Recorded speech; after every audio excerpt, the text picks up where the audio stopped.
It was the next evening. I was sitting in bed while Kim was beside me. We had agreed, at her suggestion, to stop spending time with Toby for the last few weeks he was at our house. I knew Kim was curious about Toby, so it felt right to end things before they went too far. She probably felt the same way, as curiosity can lead to trouble for anyone, especially with me leaving soon. In a week, I would be heading to Italy, and Kim planned to join me on Friday. We would explore Italy together. So, we were back to our usual routine. I was reading a book about a knight who reluctantly took on a young helper, while Kim was watching a European gaming tournament on her phone. I wondered if she still thought about Toby, but as she focused on the match, I felt sure she was okay with our decision. Maybe she didn't like how close things had gotten the night before. She had hinted at that, and her behavior made me believe it was true. I didn't think Kim would lie, but sometimes feelings can be confusing. Maybe we should get a TV up here, too, I joked, turning off the lamp. Kim grunted, trying to concentrate on the game. Good night, I said with a yawn, and turned to sleep. That night I slept soundly, but woke up suddenly, feeling like I had just fallen asleep. I remembered a dream about being locked up. The strange thing was, I hadn't done anything wrong in the dream, yet being in jail made me feel guilty. After shaking my head, I realized I was still in bed, with Kim sleeping next to me. So why couldn't I shake the feeling? Dreams can be weird. Wow, I thought, rolling out of bed. I must have been really tired. I went to the kitchen to make coffee and found 2 mugs. When I returned to the bedroom with our mugs, Kim was already awake, looking at me with a sleepy smile. Morning, she said. I glanced at her and we shared a laugh. Good morning, I replied. We lay in bed for a while, listening to each other's breathing. It was a warm, early summer morning, and we looked out at our lovely yard. Maybe one day we could get someone to help with the garden, but the green grass looked nice too. I had grown to love the smell of fresh-cut grass after moving to Indiana, unlike our days in the suburbs of Detroit. After a bit, Kim spoke up. How are you? She asked. I'm good, I said, and she nodded. And you? Me too, Kim said, sipping her coffee. She reached over and squeezed my hand. Do you know what I was thinking about this morning? She asked. What were you thinking about, honey? I replied. The trip to Italy, she said with a smile. I chuckled. Yeah, that sounds like a lot of fun. Yes, it will be, she said confidently, squeezing my hand again.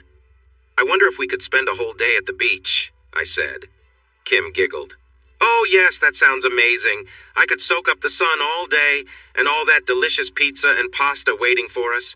Josh, we're going to enjoy ourselves over there. I laughed again. And you'll love every moment, I said. After that, I got dressed and went downstairs. I made us each a fresh cup of coffee. Turning around, I saw Kim coming down the stairs wearing white shorts and a snug white top. She looked ready for our Italian adventure. Kim gave me a sweet kiss and a hug. Are we ready to go? I joked. Yes, we are, she replied with a big smile. I noticed Kimberly was avoiding me. It was clear. Maybe I should have seen it coming after everything. But deep down, I knew she was interested. I remembered how she reacted before. However, now she seemed to be ignoring me completely, even skipping her usual visits at night. I could play that game too. I could keep my distance just as well. I noticed she would steal glances when she thought I wasn't watching. Even though she avoided me, we still had a few moments alone. On Monday morning, while she was doing laundry, I pretended to check on my clothes. I could see it in her eyes. There was a spark of curiosity there. She looked like she expected something to happen, but I simply checked the washer and walked away without saying a word. Later that day, something similar happened, though it was a little more surprising. Kimberly was bent over in the kitchen, and I couldn't help but look. She was rummaging through a drawer. When she turned around and saw me, she was a bit startled. Our eyes met, but instead of taking a step closer, I turned and left. It felt as if she wanted me to do something, but I didn't. From Tuesday to Friday, I made sure to keep my distance from Kimberly. I stayed in my room, focusing on my work, which was developing a small mobile app. This project was an important part of my plans. I was creating a second phone that mirrored Josh's. When they were in Nebraska, I borrowed his phone to set it up. On Saturday, Kimberly and I were alone in the house for the first time in a while. Josh was busy with his activities, so I decided to take the chance to go for a swim. As I swam, I saw Kimberly mowing the lawn.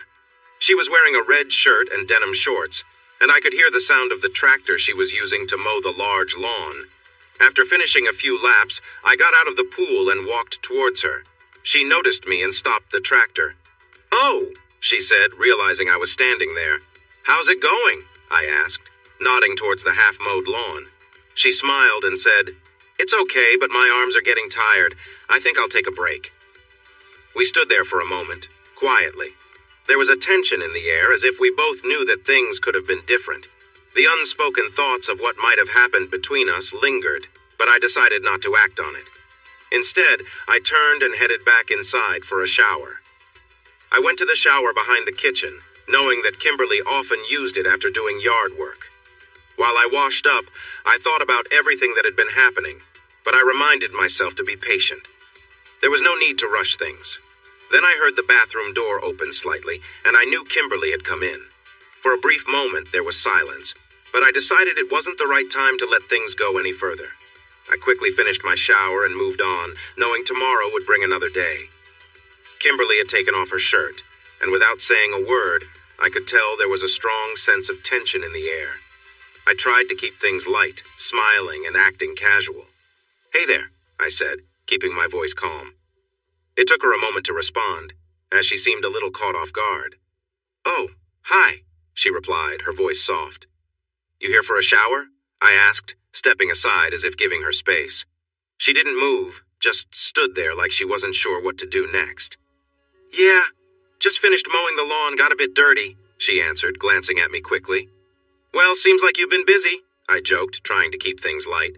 She gave a small laugh in response, but then, instead of pushing things further, I simply walked past her and left the room. It wasn't easy, but I knew it was the right move. I could sense she was on edge, but there was no need to act on it just yet. Patience was important. As for Josh and me, we spent a lot of time together during that last week.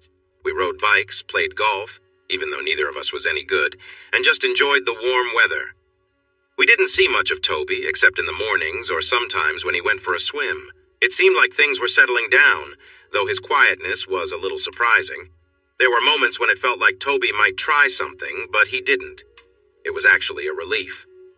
I had been feeling uneasy, especially when he was around. It was tough, especially when we were both alone in the house, but I kept reminding myself to stay calm and stay focused. It felt like an internal battle sometimes, but I knew it was best to keep everything in check. Then came Saturday. I was lying on a sun lounger when I noticed a shadow appear over me. I opened my eyes and saw Toby standing there, blocking the sun. "You're in the way, Toby," I said with a light laugh, trying to keep things casual. "Move your hand," Toby demanded. I sighed and shook my head. We shouldn't do this anymore. It's over, and besides, Josh would never let this slide. "He's gone, off running errands," Toby replied. My heart dropped. I had been keeping my distance from Toby all week, staying busy and avoiding any time alone with him.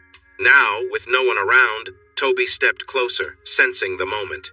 "We can't," I said firmly. "No more of this." Toby didn't listen, guiding my hand toward him. I could feel the tension rise, but I quickly pulled my hand away. "You remember what happened the last time? It didn't end well," I said, trying to break the tension with a smile. But Toby took a seat next to me, his confidence growing. He grabbed my hand again, making it clear he wasn't going to stop. His words were persuasive, and I could feel the pressure building. "You've thought about it, haven't you?" he said, his voice low. "About how things felt before?" I pulled away, knowing this wasn't right. His words made me feel uneasy, but part of me struggled to react. Toby kept pushing, trying to convince me that I wanted this. He mentioned how he was leaving soon, and how there wouldn't be another chance. I didn't respond. I knew I needed to end this, but for some reason, I stayed frozen. Toby grabbed my hand again, but I quickly let go and stood up, stopping him before anything else could happen. Without a word, I walked away, knowing I had to keep my distance before things went any further. Toby moved to the end of the lounger where I lay, his movements deliberate. He knelt between my legs, and though I should have stopped him, I didn't. My mind was clouded, my pulse racing, and everything felt distant, like I wasn't truly there. He pressed against me, his actions firm and clear. I knew I should put an end to it, but my body seemed frozen, unable to respond. I felt torn between what I knew was right and the confusing emotions swirling inside me. Josh would be back soon, but in that moment everything felt out of control. Toby continued, his words pushing at the edge of reason. "You want this, don't you?" he whispered, his voice confident. I didn't respond, only watching as he teased, pushing the boundaries without going too far.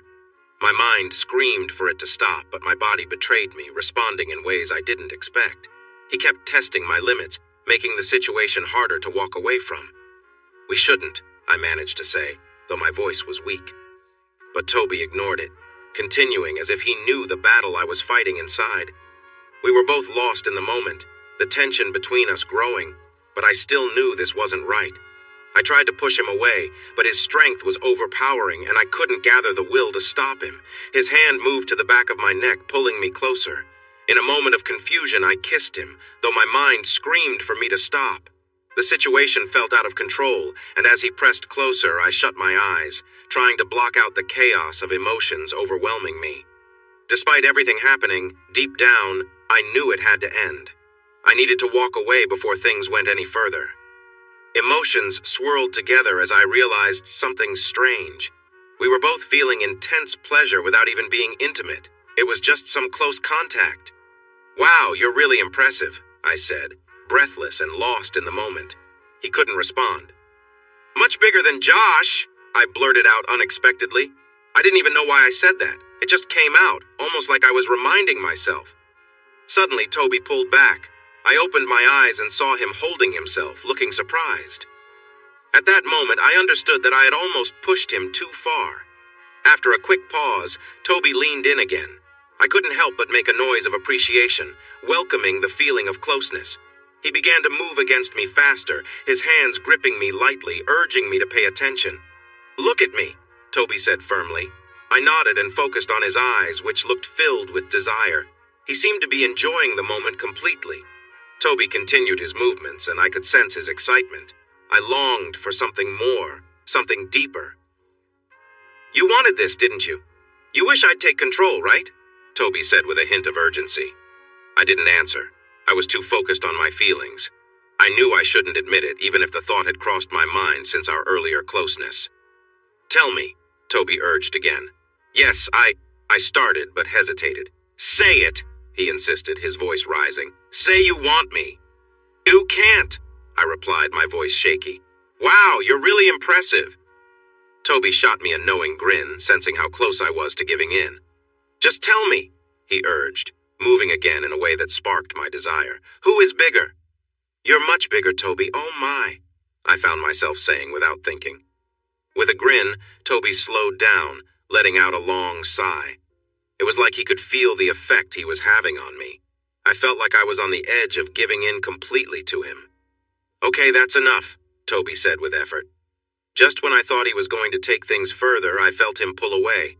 I opened my eyes to see him adjusting his pants and walking back toward the house. Neither of us had truly reached a finish, so where was he going? Was he really leaving me like this? How did he have such control? I couldn't believe how close I had come to crossing a line. I was almost unfaithful to Josh. Somehow, I had held back, yet wasn't it really Toby who had chosen to step back? I found myself wondering if he really liked me or if he was just playing around. Did he want to tease me, or was he simply losing interest? And why did it matter to me so much? If teasing was his goal, he definitely succeeded. Just before Josh left for Italy, it felt like he was trying to make a move on me before Josh even took off. I felt trapped and a bit hurt. It was as if I was torn between wanting to resist and feeling tempted. The struggle left me feeling stuck and confused. I would need to be more focused when we were alone. I probably had to use the same strategy as before, keep my distance. I couldn't believe how much I wanted him, but any mistake could lead to trouble. Honestly, I barely felt like I was part of what was happening. Finally, it was time to go. Kim drove me to Indianapolis in our black F-150.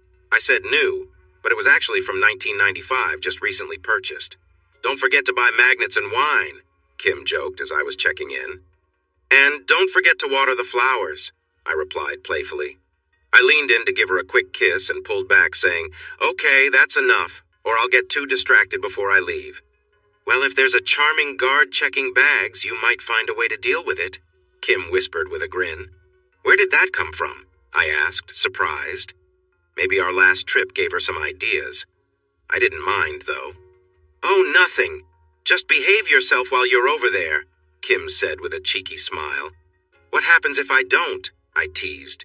Is there a punishment? Kim smiled back, turning me gently to urge me forward. Miss you too, I said, as I let her guide me to security. Joking aside, I'm really going to miss you, Josh, Kim said as we reached the line. It's only 5 days, babe, I replied, pulling her into a hug. I felt her head resting against my chest and took a moment to breathe in her scent, wanting to hold on to it for the next few days apart. See you later, Kim said, leaning up for a kiss. Alligator, I replied with a smile, then turned and walked toward security. Once I was home, the quiet felt louder without Josh there. He wasn't always around, but since we became a couple in high school, we hadn't been apart for more than a couple of days. 5 days felt like a long time, but I knew it would make seeing each other again even better. Honestly, I couldn't wait to get there. I felt butterflies in my stomach already. Part of me wanted to go with him, but wandering around while he handled his work was not something I looked forward to. However, Italy was one of the places I really wanted to visit. I wasn't sure who loved pasta more, Josh or me, but tasting it right from where it came was something I really wanted to experience. That night, I did something I had never done before. I locked the door to my bedroom before I went to sleep. I didn't think Toby would come in, but it felt like a way to keep him at a distance. Then, I made a plan to keep myself busy the next day. I decided I would go for a run, take a shower, and then run some errands. I needed to think of some errands since I didn't want to make any more mistakes while waiting for my husband. The next morning, I woke up to a text from Josh. He had arrived at the hotel and everything was fine. The hotel was pretty basic, but good enough for now. I couldn't complain. We had planned to keep texting as much as we could and save phone calls for when Josh was settled in for the night. The reception wasn't always good, so it was better to save our conversations for when it was stable. It was well past noon when I finally talked to Josh. We mostly chatted about work until he started to feel tired. It was late there, and he had a long flight and an early morning to think about. He mentioned that they were going to Torino for a ski trip in the middle of summer. Lucky you, I teased. It's not all work then. Yeah, I didn't expect that. The people here are really nice, Josh replied. You'll get a summer tan while skiing. That sounds funny, I laughed. Is it high up in the mountains? I think so. I heard the signal might not be great up there, but we'll see. After that, our conversation ended, and it was time for him to get some rest. How is Josh doing in Italy? Toby asked later that evening. I was trying to avoid him, but of course, I couldn't. I was eating some delicious crab I had ordered, and Toby walked in. I wasn't sure if he was drawn by the food or something else. Seeing him again made me a little uneasy. I just hoped he wouldn't try anything that I would have to turn down. I regretted getting too close to trouble. I still hadn't told Josh everything, and I wasn't sure how he would feel about it. He had made it clear what he thought about certain things, and Toby had almost crossed that line. He's doing well. They are going to Torino on Thursday, or is it Wednesday? It's hard to keep track with the different time zones, I replied, trying to keep things polite but brief. What's in Torino? Isn't it supposed to be called Turin? You can't change names. The Italians call it Torino, and we should too, I answered firmly. There's a ski resort there, even in the summer. Toby didn't respond. He seemed lost in his thoughts. Was he even listening? I was starting to feel annoyed. He expected me to always be there for him, but now he was ignoring me. Instead of talking, he went to the fridge to find a snack. I finished my meal and headed to the office to play video games, a good way to let off some steam. So, Wednesday night to Thursday would likely be the turning point. I planned to use my little app to win over Kimberly. I would make her think that Josh was okay with it by sending some well-crafted messages. It wasn't the best plan, but I was in a hurry and had convinced her we were meant to be together after spending time with her before. I needed to give her a reason to fully commit. I looked up where Josh was staying. It wasn't crucial, but I wanted everything to feel real for Kimberly. She needed to believe it was fine to make decisions without a phone call. Everything seemed to fall into place for us to act like a couple should, with eagerness. What made this plan tough was keeping Josh busy with harmless responses and small talk. Luckily, I could just search "how to talk with your partner" and found some tips that I used on him. It was important to keep him from trying to contact me in other ways. The next day felt long. Toby kept distracting me with small things even though it was awkward. When he walked by in his wet swim trunks, it was hard not to notice. I felt foggy in my head, especially with how difficult it was to talk to Josh. On Tuesday, I biked and jogged, went out to eat, but eventually returned home. I got lost in my video games, texted Josh, and went to bed. On Wednesday, I also chatted with Josh, who was heading to the mountains. However, later that day, while I was scrolling through Instagram in the kitchen, I got some disappointing news. The pandemic was flaring up again, especially affecting Torino. That meant no travel for 10 days. Josh was stuck at the resort with poor phone service. "This means the flight is canceled," Josh wrote. He added, "At least the insurance will cover the cost." "Great," I said, possibly too loudly. "What's wrong?" Toby asked as he came in from his morning swim. "It's the pandemic," I replied. Toby nodded and quickly walked down the hall. I heard his footsteps echo as he went to his room. I shrugged and turned back to my phone. I didn't respond to Josh right away. Thinking about another 10 days without my husband was overwhelming. I couldn't even plan to travel to Europe during the delay. A minute later, Josh messaged again. "Look, I know I can't be there, and we talked about what we wouldn't do. But since I won't be back for a while, I think I can loosen things up.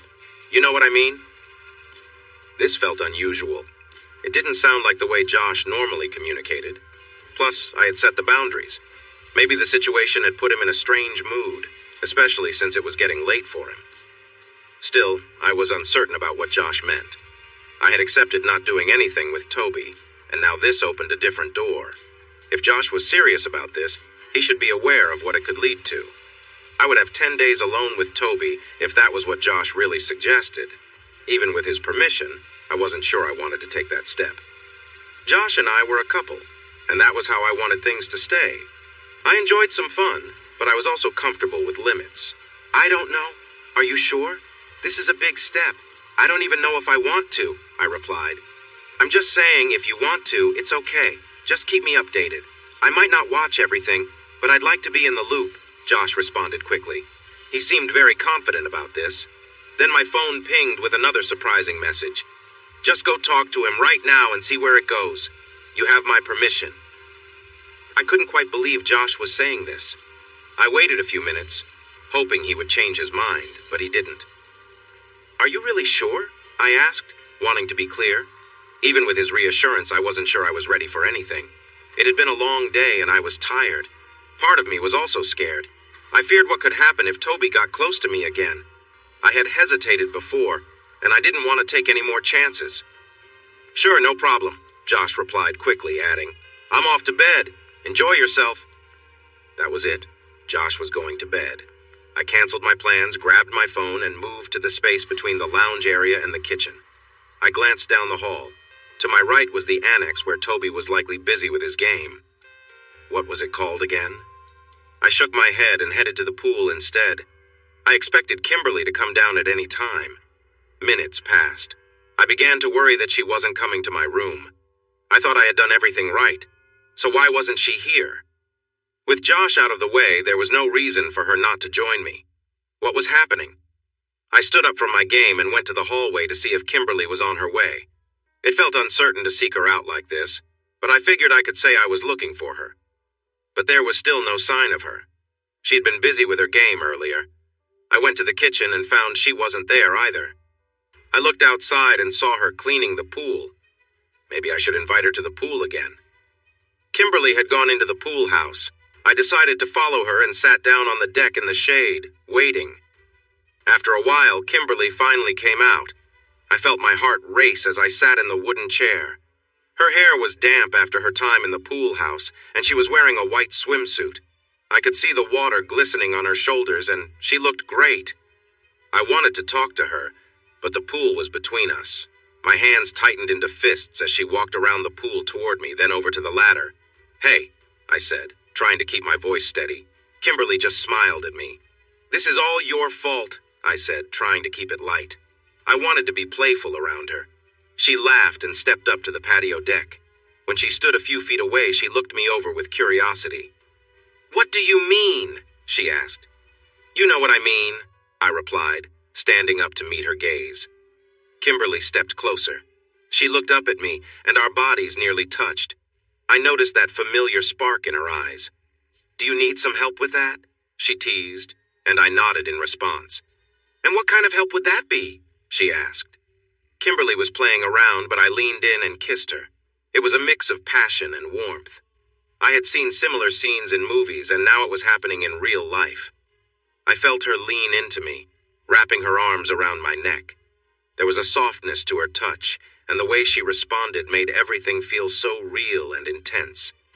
Her quiet gasps and the softness of her lips brought everything to a head, making it impossible to resist the moment.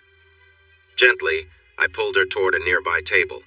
With her help, I slowly untied the strap of her swimsuit and slid it off her shoulders. I stayed focused, keeping things calm as I helped her out of it. There was no need to rush. It felt like a dream unfolding as I took a step back, noticing how comfortable she seemed. She whispered, "I can't believe this is happening," and I could hear the excitement in her voice. I smiled, placing my hands gently on her back. I lifted her onto the table, but I didn't want to rush anything. This moment wasn't about giving in to temptation immediately. I wanted her to realize that this was a choice, not something driven by impulse. So, instead of moving forward, I deliberately stepped back, allowing space between us. She had closed her eyes as if expecting something to happen, but nothing came. When she opened them again, she saw I had stepped away, unsure of what was next. "Where are you going?" she asked, surprised that I wasn't moving forward. It was a confusing moment. We had been so close before, but now, here we were, unsure of what to do next. I could sense her frustration, but I didn't want to push anything. The atmosphere felt heavy with anticipation, and even though it seemed like the next step was clear, I hesitated. "We shouldn't," I said softly, knowing that moving forward wasn't the right thing to do. It wasn't just about giving in to desire, but also about knowing when to stop. "But," she started, clearly wanting to say more but unsure how to continue. The tension between us was undeniable, but I knew walking away was the right decision. She looked at me, her frustration obvious. "Toby!" she called, almost pleading. She let out a deep sigh, her gaze locked on mine, but I still stood there, making sure not to push any further. She paused for a moment, realizing the importance of what was happening. It was clear that even though emotions were high, this was a situation where stepping back was the best choice. Toby smiled slowly, realizing he had the upper hand. He knew I had been waiting for this moment, and now it seemed inevitable. "Is that what you want?" Toby asked, his voice calm but confident. I nodded, feeling like I was done with the back and forth, ready to end the teasing. "I just need to make sure with Josh," I said, reaching for my phone. Toby handed it to me. He kind of gave me the okay, but I need to double-check. I quickly typed a message to Josh, hoping the response would be what I expected. I watched the phone closely, waiting for the reply. Soon the message came through. "Have fun." A simple response, but it was all I needed. With a resigned look, I tossed the phone aside and turned my attention back to Toby. There was a mixture of emotions in my chest, but at that moment, desire took over. Toby looked at me for a moment, his gaze traveling over me, and I could tell he was thinking about what would happen next. "Please," I whispered, not sure what else to say. I could barely keep still, and my mind raced with anticipation. Toby remained calm, moving slowly, as if in control of every second. He dropped his shorts, and I let out a small gasp. The air between us was thick with tension, and I felt like the moment stretched on forever. "You've thought about this for a while, haven't you?" Toby asked as he took his place between my legs. I nodded, barely able to find my voice. Before I could respond, the reality of the situation hit me, and I felt a mix of emotions. It was overwhelming, and as he got closer, I realized how serious it was. I tried to stay calm, but everything felt so intense. Toby paused for a moment, as if waiting for me to adjust to everything that was happening. "Careful," I whispered, feeling a sudden rush of nerves. Everything was happening so quickly, and I wasn't sure how to process it all. We both stayed quiet for a moment, trying to catch our breath. It felt like the world had slowed down, and I wasn't sure what to expect next. As I looked up, Toby seemed just as caught up in the moment as I was, and the intensity of the situation was clear in his expression. Without any restrictions this time, everything felt different. Kimberly looked at me with a mix of anticipation and uncertainty. Could you go a bit deeper? I want to see how it feels, she said softly. I moved forward a little more, giving her what she asked for, but only just enough. I wanted to keep the moment slow and controlled. Each movement was careful, not rushing anything. Her breath caught as I adjusted my pace, staying steady. This feels unreal, she muttered, still trying to process everything. I kept the conversation light, teasing her slightly. Think this is going to continue after today? I asked, testing her resolve. Maybe, she said, her voice a little shaky but still playful.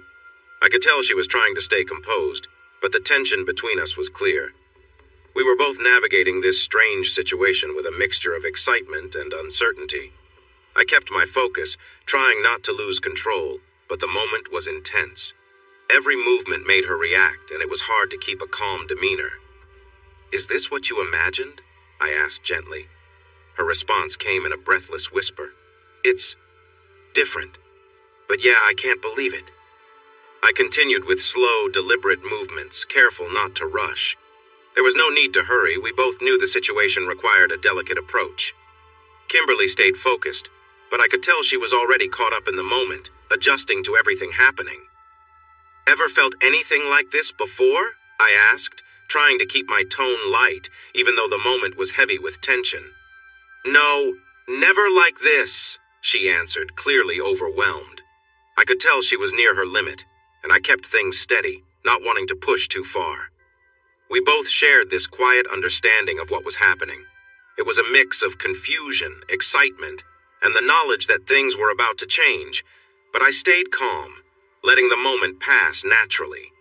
In the silence that followed, it felt like we had reached an unspoken agreement, both realizing the weight of everything happening, but knowing that it was time to bring things to an end before it went any further. I picked up the pace, keeping my focus, and asked, Is this what you want?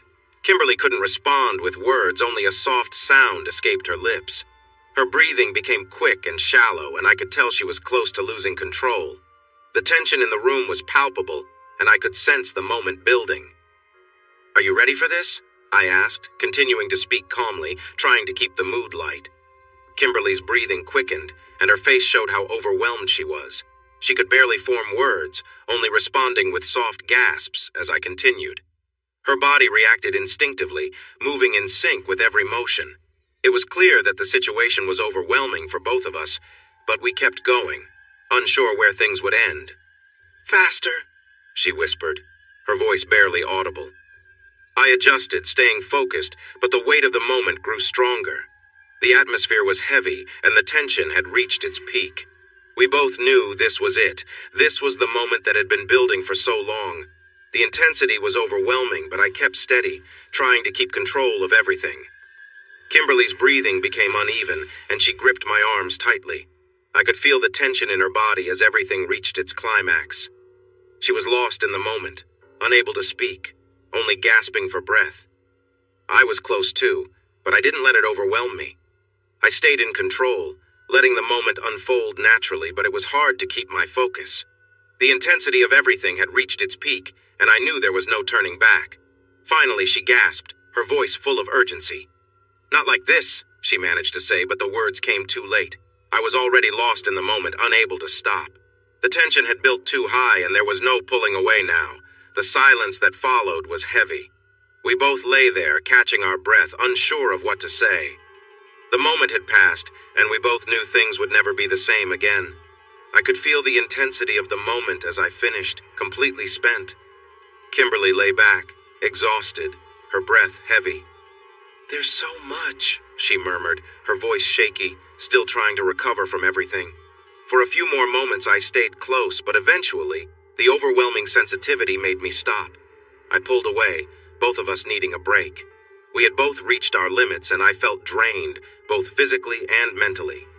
I stood up, grabbed my clothes, and took a moment to steady myself, feeling a bit shaky. Kimberly remained where she was, clearly exhausted, her eyes closed. I didn't say much, just dressed and looked back at her for a second. "If you want more, you know where to find me," I said, knowing the moment had left a mark on both of us. I returned to my room, feeling a mix of emotions, but mostly a sense of accomplishment. Everything had led to this, and I knew there would be more to come. When I walked onto the deck, I had no idea what was about to happen. Everything unfolded so quickly, and before I knew it, I had given in to the moment. It wasn't what I expected, but I felt oddly relieved afterward. Now there was no more wondering, no more curiosity. I had experienced it, and that was enough. I wasn't sure how to feel at first, but deep down I was glad it happened. It answered all the lingering what-ifs that had been on my mind. Josh had encouraged me, and while I wasn't sure why, it had made this moment possible. Normally, I wasn't someone who would go for this, but something about Toby brought out a side of me I didn't recognize. Afterward, I decided to send Josh a message.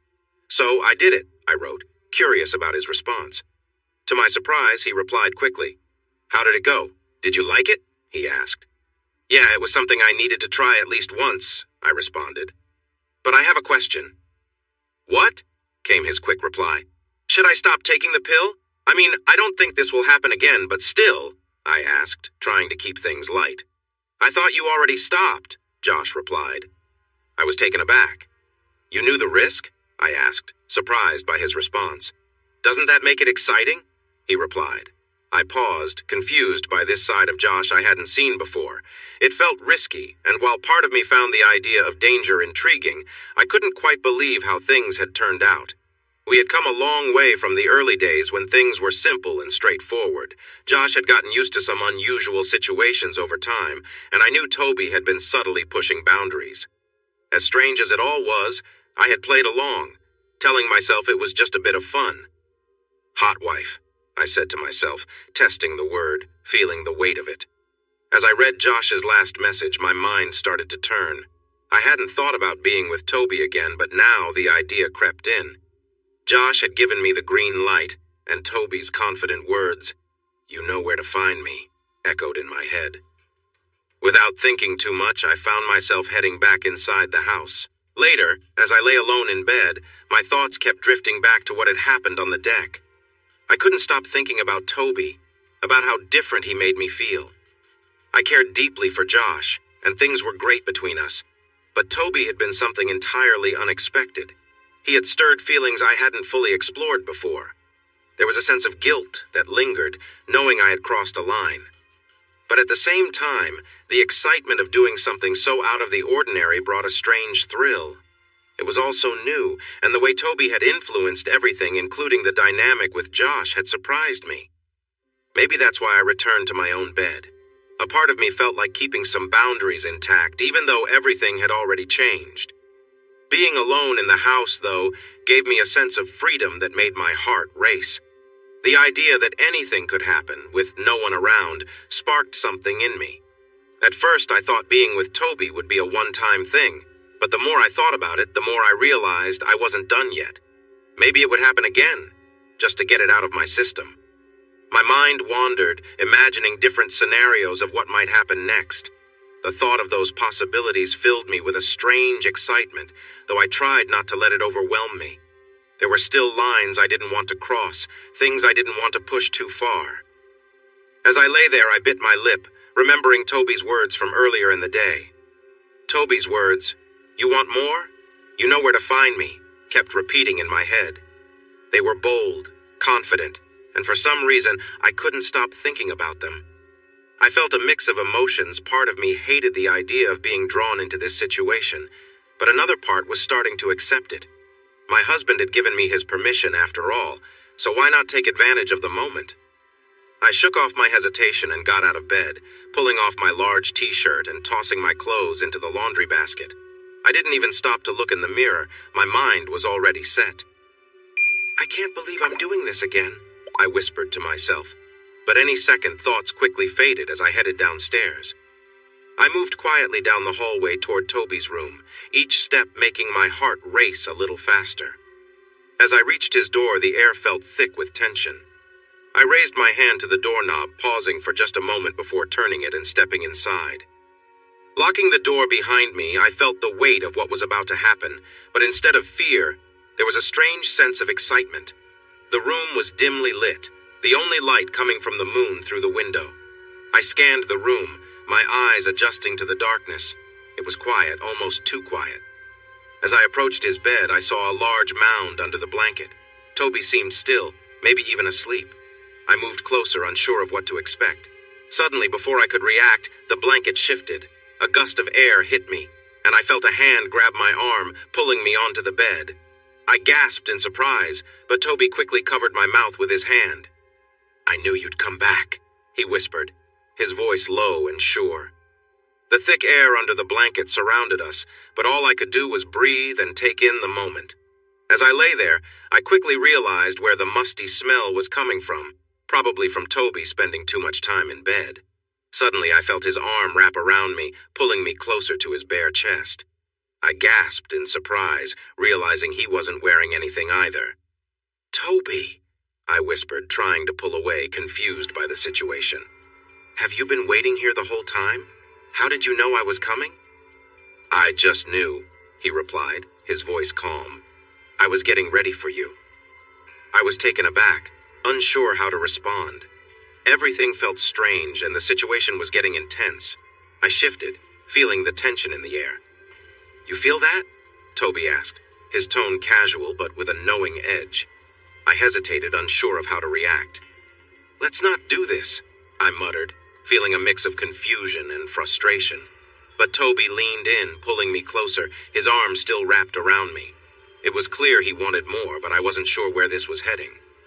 At that moment, I made a quick decision, pulling myself away from the situation. The air felt heavy, and I knew I needed space.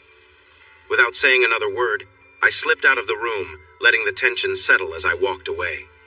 As the tension built up inside me with each passing moment, suddenly, everything came to a halt. "Toby, why did you stop?" I asked, my voice barely a whisper. Toby grinned down at me, clearly amused. He seemed to take a moment to enjoy the situation, as if he was in control of everything. His voice was low when he spoke again. "If I keep going, I might spoil you for Josh," he said quietly. A chill ran down my spine. "Oh, no," was all I could manage to say. Toby leaned closer, asking, "Do you like how this feels? How different it is?" I nodded, unable to speak. "I'm not even all the way in, and I'm already deeper than Josh ever was." He began moving again, slowly, his gaze fixed on me, watching every reaction. "If I go further, you'll only want this. Is that what you really want?" he asked. I shook my head, though my thoughts were a mess. "Say it, Kimberly," he continued, clearly wanting me to answer, but I couldn't form the words. "Is Josh anything like this?" he asked, pushing the question further. "No," I finally replied, my voice breaking. Toby smirked, not saying anything for a moment before moving slowly again. Every inch felt overwhelming, and I couldn't focus on anything else.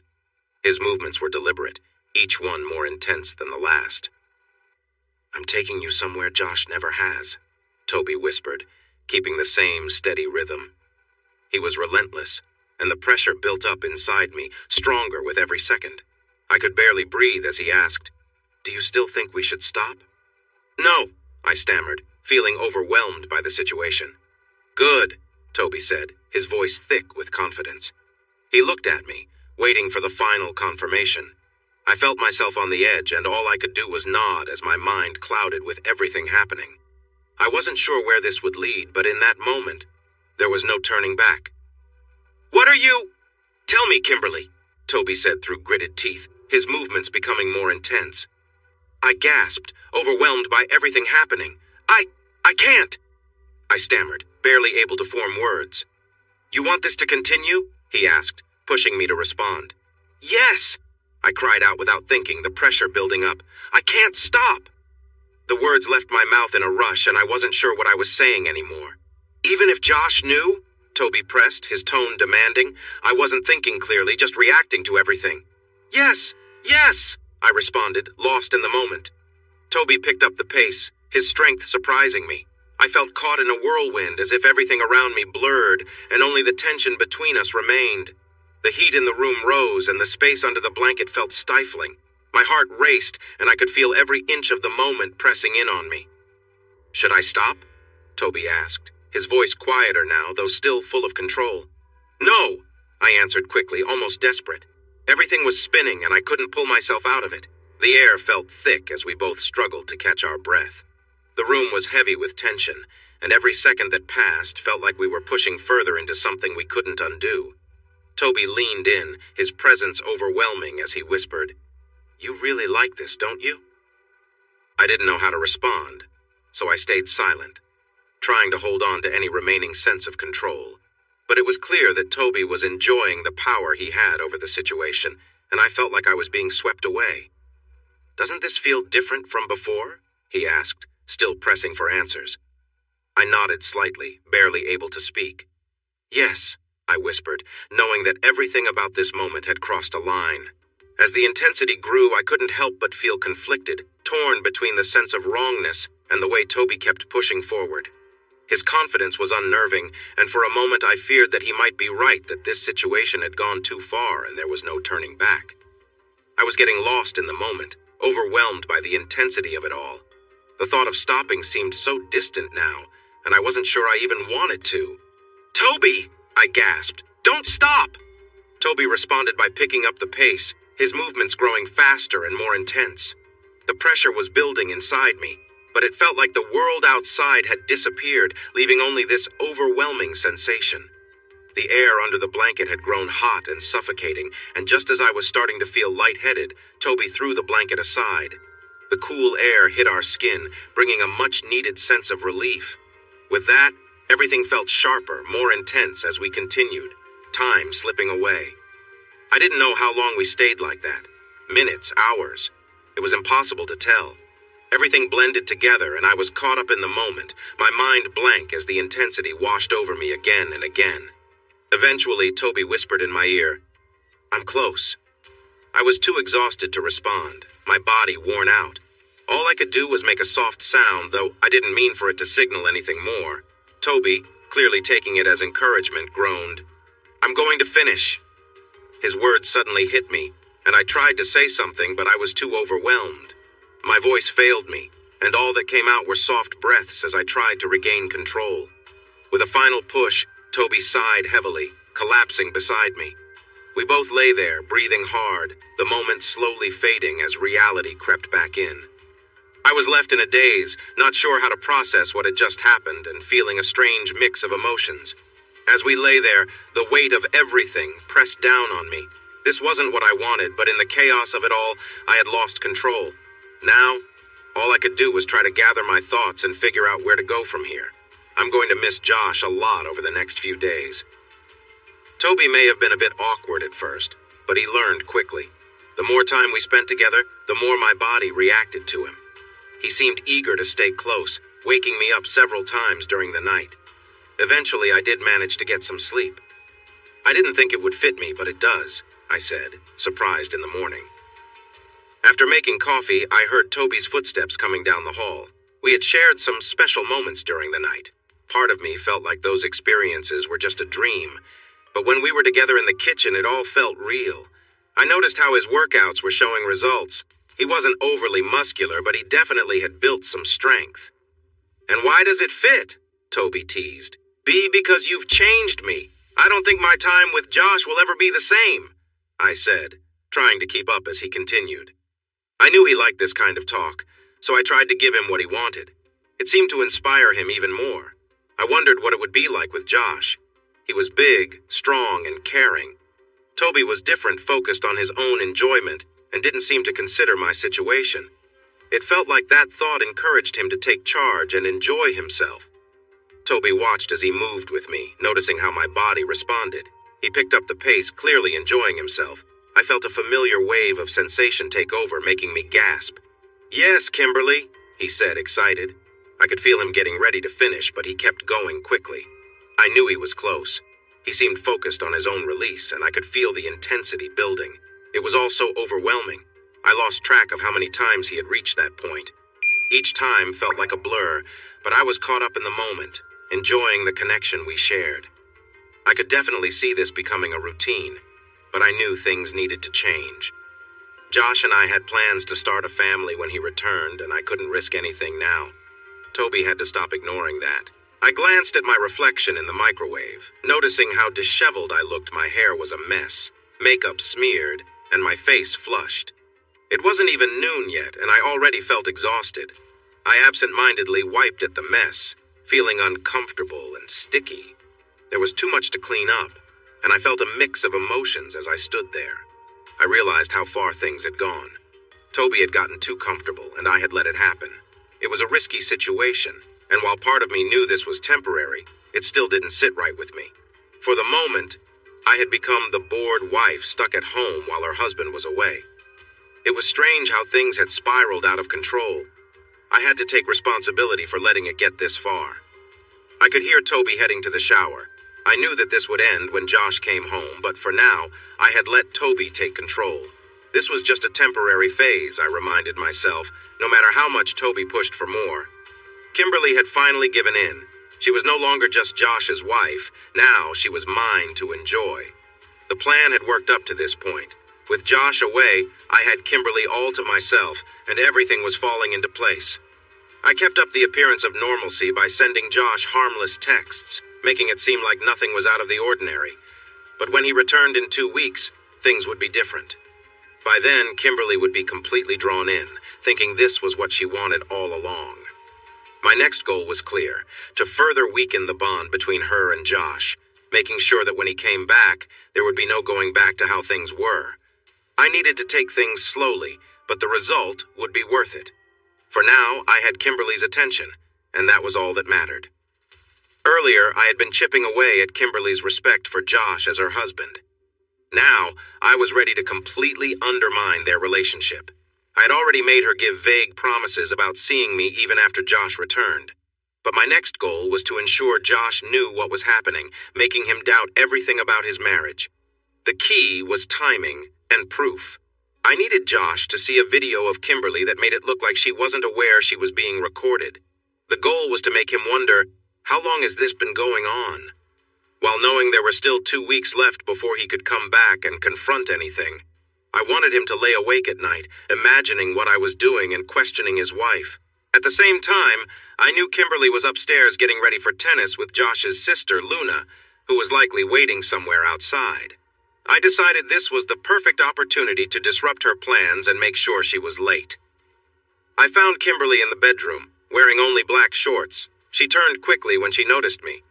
"Oh, you startled me," she said, surprised by my sudden presence. We had never been in her and Josh's room together, but I had spent plenty of time in other parts of her life. Trying to act casual, I asked, "Heading out?" She nodded, still looking a little unsure about me being in the room they shared. She walked into the bathroom, and I saw my chance. I quickly set up a small camera on Josh's nightstand, intending to record everything. I knew it would have a powerful effect later. Kimberly returned from the bathroom, now dressed in tight white yoga pants over her shorts. I hit record and sat on the bed. "We can't do anything in here, Toby," she said, glancing between me and her tennis gear. She seemed annoyed but unsure. "Why not?" I asked, casually sitting up. I knew her hesitation meant this was the moment to push things further. The fact that she saw her room as a sacred space meant this was where I had to break the boundary. I reached out and touched the fabric of her yoga pants, gently pulling them down a bit. She hesitated, then let them slide to mid-thigh. I stood up, guiding her hands away from her tennis outfit. There was tension in the air, but I knew I was crossing a line she hadn't expected. In her hesitation, I knew the power of this moment. But in my mind, this was all part of the plan to undermine everything between her and Josh. "Luna's waiting for me," Kimberly said, sounding unsure, but I could tell she wasn't fully committed to leaving. I gently turned her around, guiding her toward the bed. She seemed hesitant but didn't resist. I knew she felt conflicted. I could sense the internal struggle in her voice, but I continued, not wanting to lose the moment. The camera was rolling, recording everything. "Toby, not here," she pleaded softly, glancing at the bed she shared with Josh. "Not in this bed." But I could tell she was already giving in. "Why not?" I asked, challenging her hesitation. "Josh already knows about us, so what's the difference?" She paused, her voice faltering. "This bed, It's supposed to be for me and Josh. It won't be the same. I could see her mind racing, torn between her thoughts and the situation. And Luna is waiting, she added weakly, still grasping for a reason to resist, but her voice lacked conviction. You want to make her wait while you stay here with me? I asked, watching her expression shift. Kimberly hesitated, but her silence spoke volumes. We shouldn't, she whispered, her tone unsteady. But we're here anyway, I said softly, leaning closer. I could see her resolve fade. I moved her gently, guiding her closer to me, and though she didn't speak, I could feel her hesitation slipping away. She didn't resist as I led her into the moment, her breathing shallow and uncertain. As she leaned into me, there was a sense of inevitability in the air, and I knew she had given in. This is wrong, she murmured, but her words were faint, almost as if she was saying them for herself. Leaning closer, I whispered, But you're here. We were both caught up in the moment, the tension thick in the room. I could see it in her eyes. She was struggling with her emotions, but the decision had already been made. The camera continued to record, capturing everything as the moment unfolded. I positioned myself behind Kimberly, gently pulling her close as I wrapped my arms around her. The atmosphere was thick with tension and hesitation. As we moved, it was clear this was about something much deeper than the moment. But I tried to focus on the task at hand. Kimberly let out a quiet groan, her breath shaky as she adjusted to the situation. How are you feeling? I asked, wanting to gauge her response. It's a lot, she replied, her voice barely audible. She seemed torn, her mind racing between the lines she was crossing and the moment itself. Is this what you want? I asked, pushing gently for an answer. Kimberly stayed silent for a moment, her eyes closing as she tried to process everything. After a few seconds, she gave a slight nod, confirming what we both already knew. The sound of the bed creaking under the weight of the situation filled the room. I could tell she was trying to remain in control, but there was an undeniable tension in the air. Suddenly she spoke again, her voice shaky. This doesn't mean anything, right? It's just a moment. Her words caught me off guard, but I understood where she was coming from. This was a line that once crossed would change everything. I paused, considering her words. What do you mean? I asked, knowing full well that things had already changed. Kimberly hesitated, her eyes flitting from the ceiling to me. We're just here, in the moment, right? Nothing else. I could sense the weight of her words, and I knew that this was her way of trying to keep everything in perspective. It was clear she needed reassurance that this would remain a secret, something that wouldn't carry over into her real life. I gave her a slow nod, understanding that for her, this was about maintaining control over something she had already lost a grip on. Yeah, I get it, I said quietly. But deep down, I knew things were far more complicated than either of us were willing to admit. I quickly gathered my things, avoiding the need for any more awkward conversations. This moment would remain between us, but its impact was undeniable. I nodded. Was she uncertain? Wondering? Just hanging out, I confirmed to reassure her, turning to the door. Nothing more, yet. See you later, Toby, Kimberly said, letting her words linger. I knew I would do anything to win Kimberly completely. Over the next 2 weeks, we would build on what we had started. I wanted her to forget about Josh, too. If she thought he ignored her, she'd start to see him disappear from her thoughts. I had many plans ready for the right time.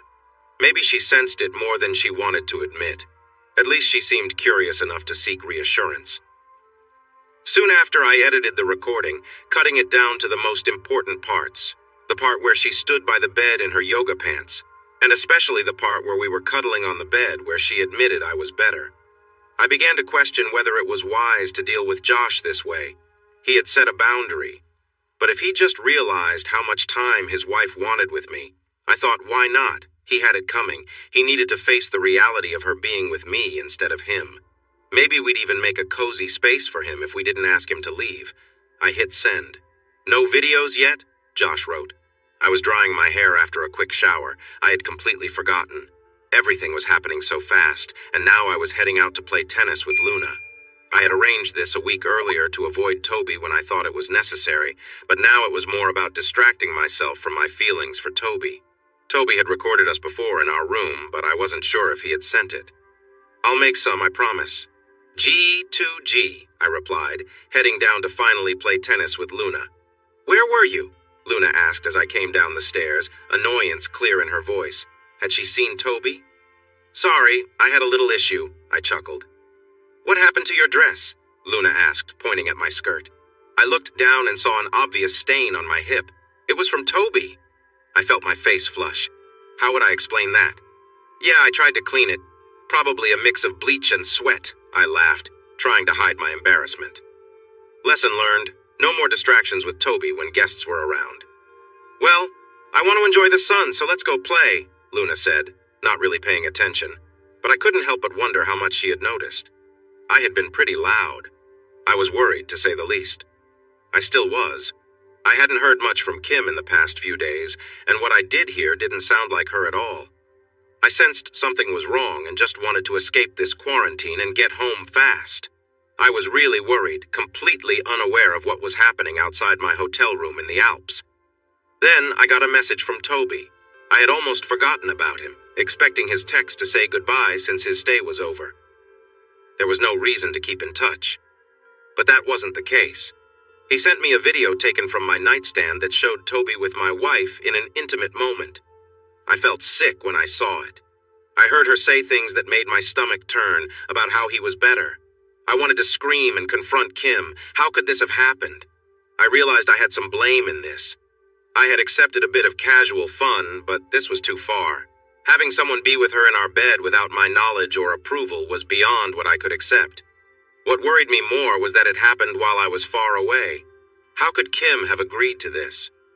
I went through a lot of feelings: sadness, jealousy, anger. If Toby had been in front of me when I first watched that video, I might have acted without thinking. I tried to call Kim, but it seemed like Toby had somehow blocked my number. After some time to think, I pieced together that he must have messed with my phone during our trip to Nebraska. It made sense given how she had been acting in her recent messages. It might not even have been her texting me. Maybe it was Toby messing with my head. I began to wonder how much Kim knew about all this. Did she know I was out of touch? Did it even matter? What was done, and there was no going back. Toby had been with my wife directly and had most likely done it more than once. How could he resist? If Kim was willing, any man would take that chance. Then came the messages. Toby seemed to enjoy taunting me. He sent several texts along with the video bragging about how Kim was into him, how they had been together multiple times in one day, and how she planned to sneak around behind my back even after I came home. Some messages were even harsher. He claimed he could get Kim pregnant. She wants me. She lets me be with her any time, Toby wrote. I stayed quiet, knowing that responding would only encourage him. But Toby kept sending messages. Kim doesn't mind me being intimate with her. It won't take long for me to get your wife pregnant, he continued. Not that she'll be your wife again. She'll do whatever I want her to. I wanted to say something, but I couldn't. My hands were shaking and I felt dizzy. I was scared Toby was telling the truth. The idea that Kim was out there with him, making promises without me even knowing? It was too hard to take. What kind of lies had Toby told her? I don't think she will say no. Not if I say you were okay with it, Toby wrote next. So that was his trick? He made her think I was involved too. It didn't make the hurt go away, but it shifted the feeling a bit. I knew Kim well, and I knew she wouldn't act this way without thinking it was acceptable. Toby had deceived her, but Toby didn't stop. Later that night, he sent me a video. The camera showed Kim's focused face while she was with him. It looked like they were in our TV room, making it feel worse. What kind of man lets his wife do this? Toby said. The video seemed to start mid-conversation. Kim let out a small laugh. Come on now, Toby. The video shifted to later. I could hear Toby enjoying himself while the camera showed Kim engaged with him. Then the screen went dark, and I heard Kim gasp, followed by sounds that I didn't want to hear. I turned it off. I didn't want to see it, but part of me needed to see if Kim would resist. But there was nothing. Either Toby edited it out or she believed she was allowed to do this. Or maybe she was feeling too at ease with Toby. The idea was unbearable. Kim giving in to Toby's desires? A man who didn't care for her but just wanted to control her? I knew Kim was better than that. big and successful with everything, yet I felt so powerless. My heart felt shattered. It was painful not just because of my own hurt, but also because I knew Kim was being misled. My wife. She wasn't just my wife. We were best friends for years. We had shared everything together. All of our memories felt tainted by Toby's actions. There was no way to erase it. What had happened was happening. I tried calling Luna, but there was no answer. I reached out to my uncle who was in town for work. I even tried to call Zach. Slowly, I realized my phone might have been disabled by Toby, so I was only able to communicate with his phone. That was the only explanation I could come up with. My only hope was a plan I had thought about earlier. I had tried calling Kim to discuss it before I realized my phone was not working. The rules had changed. I was coming home much earlier than Toby probably expected. After Luna left, I felt a little awkward. She didn't push any issues, nor did she hint that she knew anything. But she reminded me of Josh. They were quite different in looks and attitude, yet similar in some ways. Both were athletic, and Luna even taught me a thing or two about tennis. But she opened my eyes a bit. I had always enjoyed intimacy, but I wasn't very focused on it before Toby. I liked playing games and hanging out with friends, and then enjoyed some closeness with my husband whenever I needed it.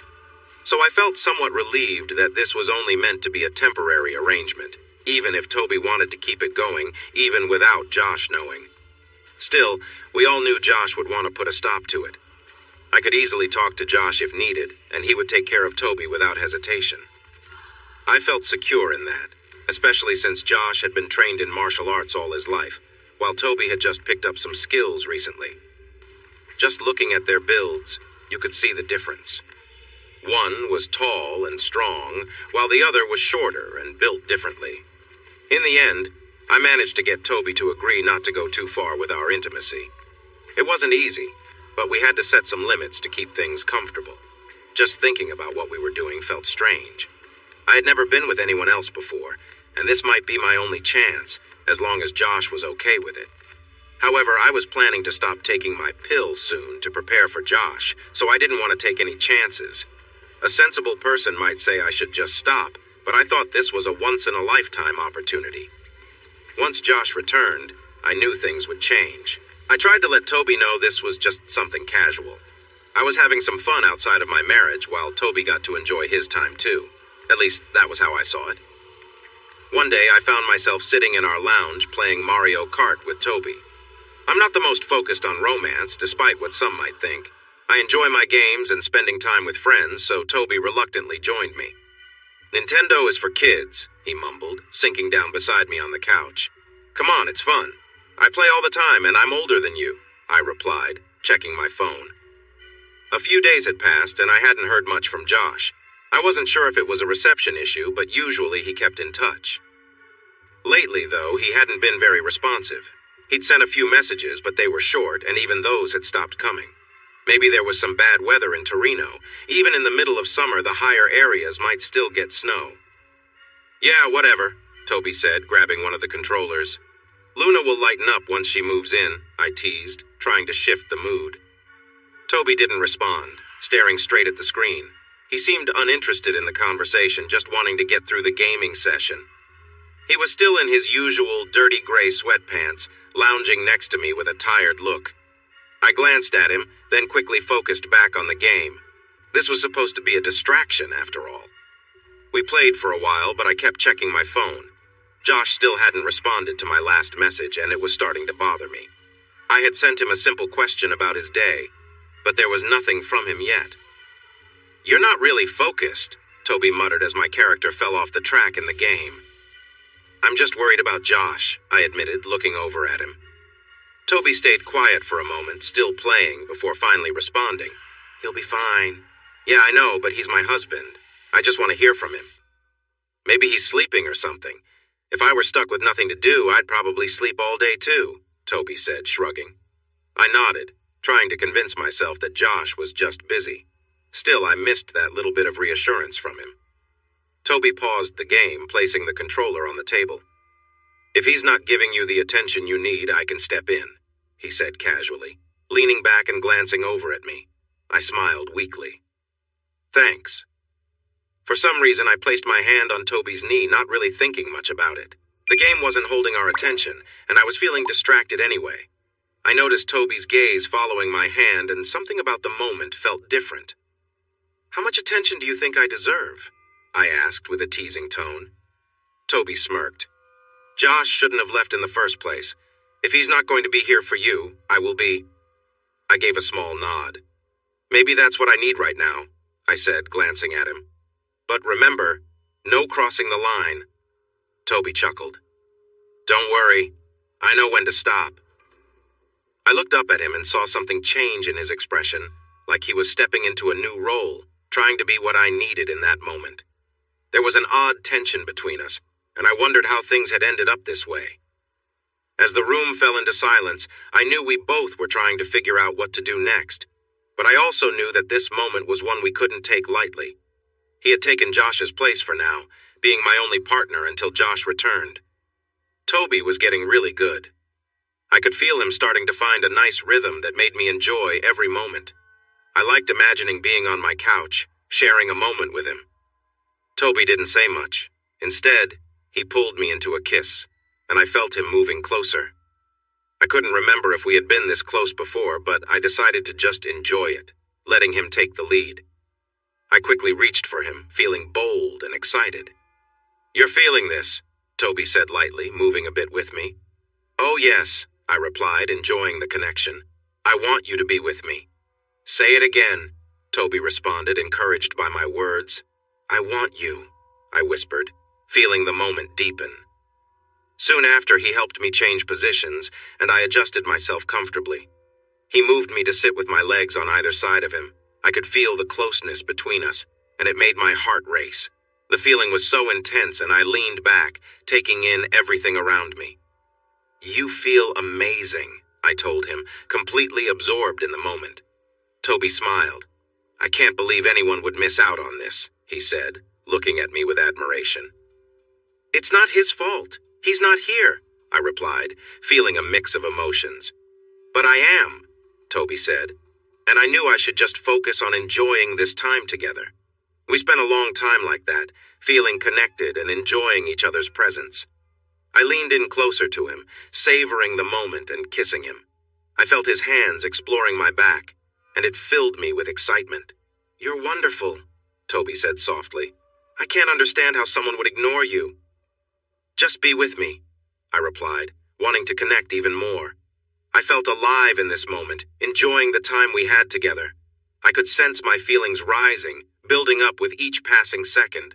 I looked down at Toby, gripping his hair, his harsh words echoing in my mind. They hurt, but I could tell he enjoyed the game of control, so I decided to play along. "Is that what you think?" I asked, keeping my voice steady. "That I need someone else?" Toby's response was quick and direct. "You're married to a guy who isn't giving you what you need, who lets you do what you want, and now he's away, leaving you behind," he said, his tone firm. I clenched my fists, trying to push away the rising frustration. A small part of me agreed with Toby's words, even though I knew I shouldn't feel this way. I didn't like being left in the dark by Josh, and it fueled my actions, even if it didn't justify them. I hated that I was thinking like this, but right now, all I wanted was an escape from those emotions. Toby's hands gripped my waist, guiding me with steady pressure. The tension between us was building, and I could feel my frustration starting to melt away, replaced by a strange sense of relief. I let out a shaky breath, trying to keep control, but everything felt overwhelming. He met my eyes, challenging me. "Show me you need this," he said softly. I didn't respond with words, just kept moving forward, trying to block out the conflict in my mind. My body moved on instinct as I tried to process everything. Time felt like it slowed, and my thoughts became more and more clouded. Suddenly, Toby shifted positions, pulling me around until I was on my knees, steadying me as he stayed close behind. I took a deep breath, closing my eyes, still trying to figure out how things had spiraled so far. "You belong to me now, right?" Toby's voice cut through the haze, firm and insistent. I couldn't answer right away, my mind racing. I had crossed a line, and while I couldn't undo it, I knew I needed to stop this from going any further. "This isn't what I want," I whispered, shaking my head. Toby hesitated, and I turned around, the moment finally starting to break apart. The tension hung in the air as I looked at him, realizing that I needed to step away from this before it went any further. I quickly wrapped my hands around him, moving my hands up and down, hoping to make him feel good. Toby sighed and leaned back, letting go for a moment. Some of the mess landed on me, and I could feel it pooling on the sofa. "Wow," Toby said, looking down at me as he was still excited. "Just like before," I joked, reminding him of our past times together. Toby smiled at this, running his fingers through his messy hair. "Yeah," he replied softly. I grinned up at him, playfully touching a bit of the mess. "Look," I said, showing him my finger. "It's a bit messy," I added, tasting it. Toby smiled knowingly. "I'll give you something messy," he teased. "I can't wait," I replied sweetly, pulling him closer. We started kissing, and Toby gently pushed me back into the sofa. I felt the mess on my body, spreading a little on the cushions. We were lost in the moment, his lips meeting mine as he explored, but he carefully avoided touching anything he had left behind. I was a little worried about Josh, but Toby was being sweet to me. I liked being close to him. While I was enjoying our time together, I knew I wouldn't get too carried away. No matter what Toby thought, I wasn't going to let myself get too attached. I had been missing Josh, and maybe that made me more eager to be with Toby. Eventually, I pulled away to check my phone. "Ugh," I said. "Josh hasn't even replied yet. Should I call him?" I asked. "No, don't. The signal is terrible. Even if you could get through, it probably wouldn't work well," Toby replied urgently. "He's okay, just busy with something. Maybe he found a new game and is really into it. If nothing else, we'll keep him entertained with our videos. They seem to go through, right?" I looked at Toby. Maybe he was right. His words made me feel better. I hoped Josh was fine, maybe finding something to keep him busy, especially since he was a gamer too. Or maybe he's struggling with everything, letting his wife be with someone else while he's away. Maybe he's realizing how hard it is, Toby suggested. I didn't like that idea. Was Josh having doubts? After all, he had asked me to do this. I couldn't take any of it back now. Toby had been with me and he understood my feelings completely. Why would Josh doubt this if he was really interested? And until he gets back, I'll be here for you. Then we can talk about why he's not around, Toby said in a firm tone. I don't think he's ignoring me. I just think he's a bit distracted. I guess I'm a little sensitive. He can't change his situation. I just feel a bit overlooked, I replied. It'll be okay, Toby assured me, rolling over to lie next to me on the couch. You have me. If Josh is too busy, I'll pay attention to you. I smiled and rested my head against him. Thanks, again, I said softly. While his kindness was nice, Toby wasn't Josh. I cared for Josh more than anything. That was why I wanted his attention. I wanted him to show me he cared. Although Toby was trying to comfort me, I started to feel concerned for Josh. He was alone, facing something that might be difficult for him. Of course, Toby said, awkwardly running his hand through my hair. We stayed like that for a bit, with Toby gently touching my hair as we relaxed. I need to wash up, I finally said, getting off the couch. See you later? I didn't expect Kimberly to put on such a show when I mentioned stepping back from Josh. She kept talking about how he didn't respond and how he was ignoring her. I slowly began making a plan to A, bring him back into the picture in a small way, and B, to show Kimberly that she was important to me. But for that to work, I needed to find a way to address the first part. I noted that Kimberly needed some proof that Josh was still around. I had to pretend that Josh was excited about this next step. Everything was coming together, but there was just one issue. Thinking about challenges, but I knew I could make it work. It was two parts, and I had to handle both well. First, I needed to make sure Josh seemed sorry, but still wanted Kimberly to be involved with me. Maybe even more than before. This could definitely help with the idea that Josh was ignoring her.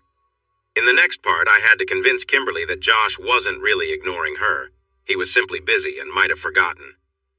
Forgot is a big deal since people hate feeling forgotten. I needed to create a small chance for redemption while also giving her a hint that he had indeed overlooked her. Just then, I finally got a message from Josh. I was sitting on my bed, drying my hair and getting ready to talk to him. I didn't worry too much about Josh not messaging for a while. It was nice to know he was okay. I went through our latest texts together, feeling glad that he was still there for me. Josh, Sorry, babe. I'm not mad or anything. Just needed some time to think. It's strange being stuck here. It's been a bit of a journey. Me. Aw, hon, I'm sorry you feel lonely. I wish you were home. Josh. It's fine. You're being so sweet. How's everything on your end? Me. Well, Toby is doing his part. Josh. Mm-hmm. How's he doing? Me. Great, he's gotten quite assertive, let's say. Josh. Oh, really? What has he done? Me. Just the usual. Josh. The usual? Me. Yep. Josh. I bet you're enjoying being with him.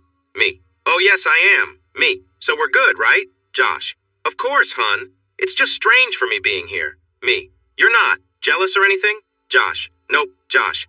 Again, I'm sorry for not replying sooner. I got this new game console and I really got into it. I kind of lost track of time for a bit. Me. Losing track of me? I was teasing him, but I did feel a little annoyed. It was odd that he wasn't using many emojis.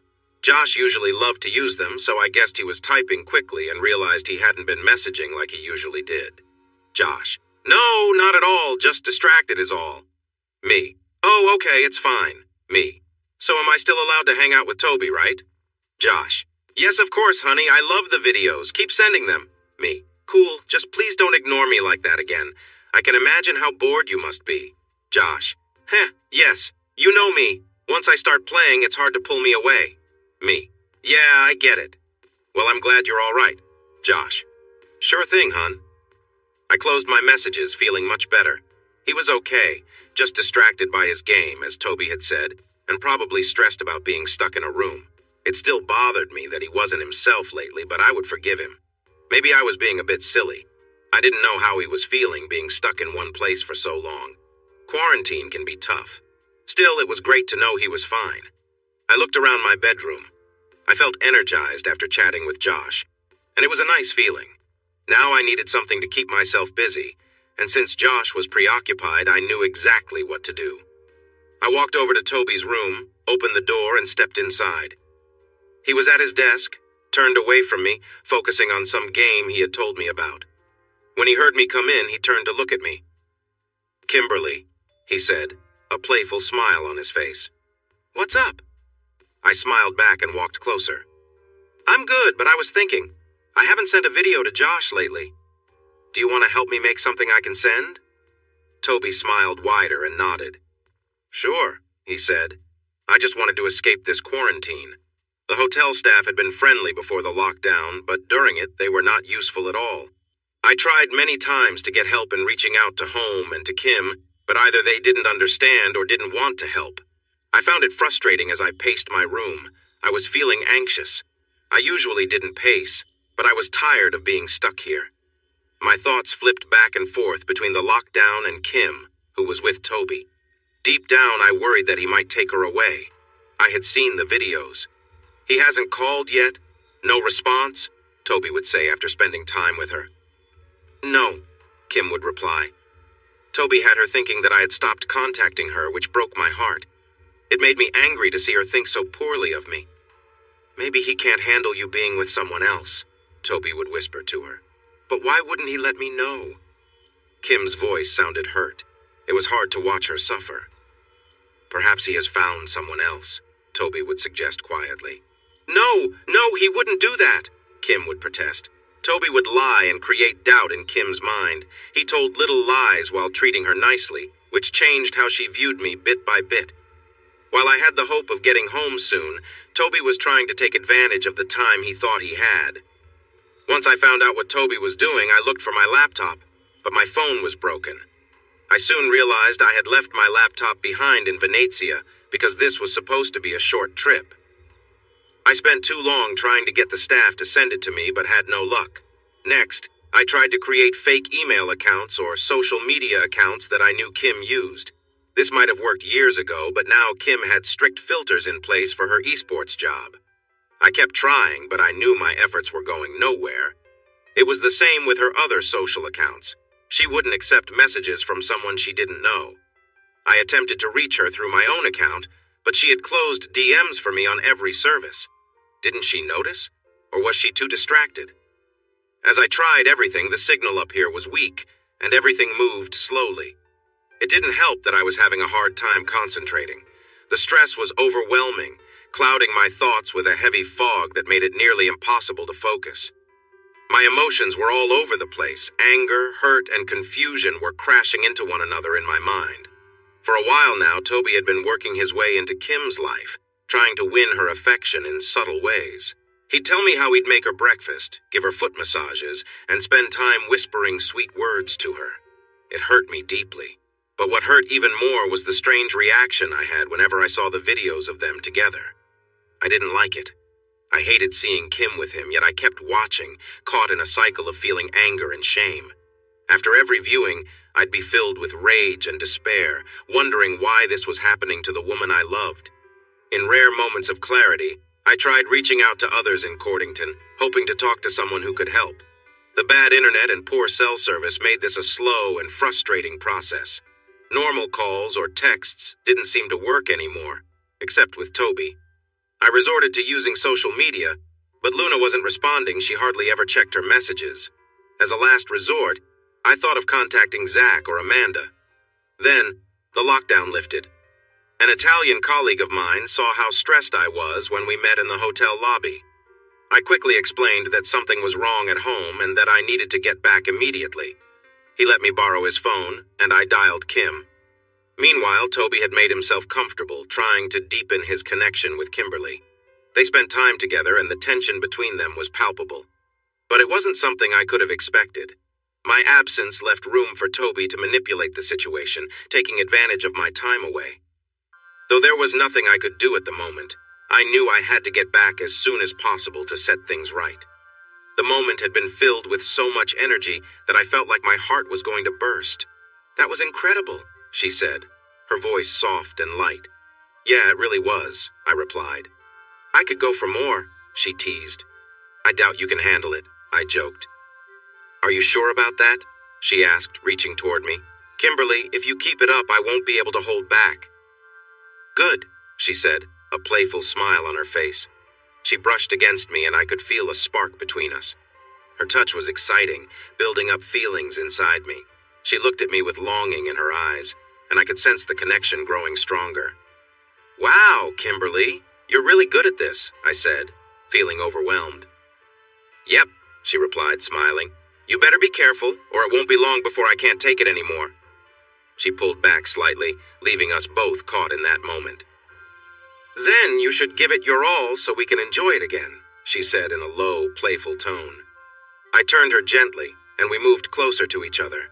I felt the warmth between us as we shared this intimate moment. She gasped, and I could sense the excitement building. "Oh yes, just like that," she exclaimed. I could feel the tension rising as we shared this experience. "Tell me what you want," I said. "Oh yes, I belong to you," Kimberly replied breathlessly. "Are we going to do this again?" "Absolutely." "All right," I said, feeling the thrill. "I can feel it building again. Then let it happen." After a few more moments, we both reached that peak, and it felt like everything around us vanished. We fell onto the bed, caught up in the afterglow. "Wow," Kimberly said, her voice soft. "Yeah," I said, smiling. "That was incredible. Again?" "I told you it would be intense," I chuckled. "Don't get too confident," she said, playfully hitting my shoulder before getting up. "I'm off to take a shower." I nodded, watching her go. Just as she entered the bathroom, I heard a phone buzzing. I spotted Kimberly's phone on the nightstand vibrating with an incoming call. "Kimberly!" I called toward the shower. "You have a call!" "Who is it?" she shouted back, her voice muffled. I looked at the phone and saw it was an unfamiliar number. I suddenly felt a sense of unease wash over me. I had a feeling I knew who it might be. Had Josh managed to get another phone in his situation? I couldn't be sure, but I didn't want to take any chances. I'm not sure," I said, quickly hanging up the call. Whoever it was, they hung up. I went into my settings and blocked calls from unknown numbers. I also deleted the call from my log. Kimberly was smart and could change it back, but I hoped she wouldn't think to do that for a while. "Okay, thanks," her voice echoed from the bathroom. I blocked Josh on Discord and uninstalled it. I did the same for Facebook and Twitter. When I finished, I felt a wave of relief. I opened Instagram and saw a message from Luna asking if everything was okay. Had Josh reached out to her? I uninstalled Instagram too. I needed to do something about Kimberly's phone so she wouldn't get worried. I thought I could borrow her phone quickly to install a program that would stop her from getting calls or messages from anyone but me. It was a bit much, but it might work. As I was deep in thought, Kimberly came out of the bathroom. She had a towel wrapped around her and her hair was still wet. "So, what's the plan for today?" she asked with a smile. "Hey, how about a road trip? I thought maybe we could pretend to be a couple with a secret," I suggested, feeling a bit silly about the idea. "Really? Are you feeling adventurous?" Kimberly said with a mischievous look. "Not really. I thought pretending was kind of silly, but I wanted to get us out of the house in case Luna showed up or anyone else. Josh getting through had me on edge. I needed time away while I dealt with things. Yeah, come on, get dressed and let's go. We can't arrive at the same time," I said with a reassuring smile. Okay, she answered, digging into her closet. "Oh, and let's not book a place under our own names. It might look suspicious," I added. "Good idea," Kimberly said eagerly. "Should we film it for Josh?" "Yeah, that might be a good idea," I replied, slipping my phone into my pocket and getting dressed. "Try to find a nice spot that's at least an hour away, then text me the address." "All right, I'll find something casual to wear," she said. I didn't answer. I went downstairs with her phone, set it up, and placed it somewhere she would easily find it. It felt like a temporary fix, but I hoped it would give us some time away from home. Soon, I heard Kimberly downstairs putting her purse on the counter. "I'm ready to go. Remember to call an Uber so only one of our cars is out," Kimberly reminded me with a playful smile. "Good thinking," I said. Kimberly blew me a kiss as she walked out the door. I watched her walk to her car. Soon, the engine started and she drove away. I then went to the kitchen to grab my phone. It felt a bit early, but I needed to start the next steps of my plan. I was surprised by Toby's adventurous side, but here I was at a motel to pretend to be his unfaithful wife. I didn't see it as cheating since I had my husband's trust and permission. Still, I was troubled by how he had been distant lately. I knew the feelings of guilt might weigh on me, but Josh had insisted on going along with everything. This little getaway was a welcome distraction. Just then, while I was relaxing on the motel bed and scrolling through my phone, I got a text from Josh. "Hey, babe. Sorry I've been a bit out of it. Things have been tough here," he wrote. "Finally. I've missed you. Hope you're well." "I completely understand," I replied, happy to hear from my husband again. "Just glad you're okay. Sorry again. Just distracted. How are things with you and Toby?" Josh asked. I rolled my eyes at that. After days of silence, was this the first thing he wanted to know? And why did his messages feel so generic? It seemed like he was responding more out of duty than interest. I reminded myself that he was likely having a rough time being away. "He's okay. Can't wait until you're home, though," I replied, trying to keep things light. "Any news yet?" Josh texted back right away. His playful banter was familiar, and it made me smile. It was frustrating and amusing at the same time. After a moment, I replied, "You really want that, huh, you cheeky man?" I intended to brush it off, but part of my mind enjoyed the playful tone, too. Josh responded, "Doesn't hurt to try." I laughed at that and replied, "Certainly doesn't." So it seemed he didn't mind me spending time with Toby. That was good to know. I was relieved to see that he could joke about it. It was a one-time adventure, and I had thoughts about how Josh would react later, so I was pleased he was supportive. After that, I didn't get another message from him, so I started watching videos about building tree houses on YouTube, enjoying my interest in outdoor skills. Just then, my phone pinged again. "Are you going to do it?" he wrote, leaving out the details. I sighed, unsure if he was encouraging this or just teasing me to see if I would meet up with Toby again. I needed to put a stop to this before things got out of hand. This was all too overwhelming for me. "I can't do this. I'm not going off the pill, and even if I did, I'm not going to let him inside me like that," I texted, hoping that would end things. But it didn't. My phone chimed again. "So you're okay without protection then? I heard it's supposed to be better." That felt like a really silly argument. I quickly replied, "Not funny." I let out a small sigh. Josh was really pushing me into a corner, and I was just waiting for my boyfriend. The timing of Josh's messages was either perfect or awful, depending on how you looked at it. "I'm serious," he texted back. My heart raced. I felt a strange fire inside as I read his reply again. I couldn't believe he was so serious about this. Was he joking around? But why would he joke about something like this, especially since he knew what had been happening between Toby and me? "You're being dumb," I finally replied, my hands shaking a little. I wanted him to be joking, but part of me was curious too. The idea of being so close to Toby in that way.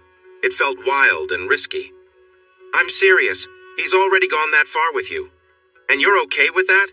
And off the pill? It might feel good." Wow, Josh was really pushing this hard. "What's the harm in letting him finish with you? I know you like him. It must feel nice to be that close." "So which is it then? Is he finishing with me or am I off the pill?" I teased back. Josh had to know it was one or the other. "Why not both?" he texted. "You're joking," I replied. I knew he was just trying to get a reaction out of me and would never actually suggest that. "Aren't we rushing things a bit? What's the fun in being too careful?" "Don't make me think about it, Josh," I replied, trying to sound firm, though I wondered if he saw through it. There was no way I was going to let this happen, so I decided to call his bluff. "I'll stop taking the pills in 15 minutes unless you say something. Then I'll find Toby and see where things go." That should put an end to it. I set a timer and tried to go back to scrolling through my phone, but I couldn't focus. I kept looking at the timer and checking for a reply. No message came from Josh, so I waited a bit longer. Finally, I texted him, "Well, I'm waiting." Still no reply from Josh. After 5 more minutes, I got up. I forgot to take my pill today, so by tomorrow or the next day, things could get risky. Was Josh really okay with this? Would I really let Toby be this close to me? It seemed unlikely that Toby would stop if things got serious. I had heard stories like this before, and part of me wanted to see what might happen. The idea of doing something thrilling with someone I knew could lead to trouble felt both exciting and a bit frightening. Plus, it felt like Josh wanted this too. I was nervous, but also a little excited about meeting Toby, even if one of the possibilities was getting pregnant. That thought lingered in the back of my mind. I walked to the motel bathroom where my pills were stored. Microgynon. They were small, but very important. Should I really get rid of them? My hand shook slightly as I held the bottle. Was I brave enough to make this choice? If Josh was so eager, I wondered if it would be that bad. This could be an adventure with a partner and with my husband's support, and it would feel more real than just a scare. We planned to try for a baby soon anyway, so I was going to stop taking them eventually. But I stopped myself. Not yet. One of us needed to be sensible. I didn't want this to be a decision pushed by Josh through texts, especially while he was distracted. We needed to talk about serious things with clear heads. So I put the pills back in my bag, unsure about what to do next. I started pacing in my hotel room, feeling impatient to reach Kim or anyone else. The time zone differences made it hard to connect.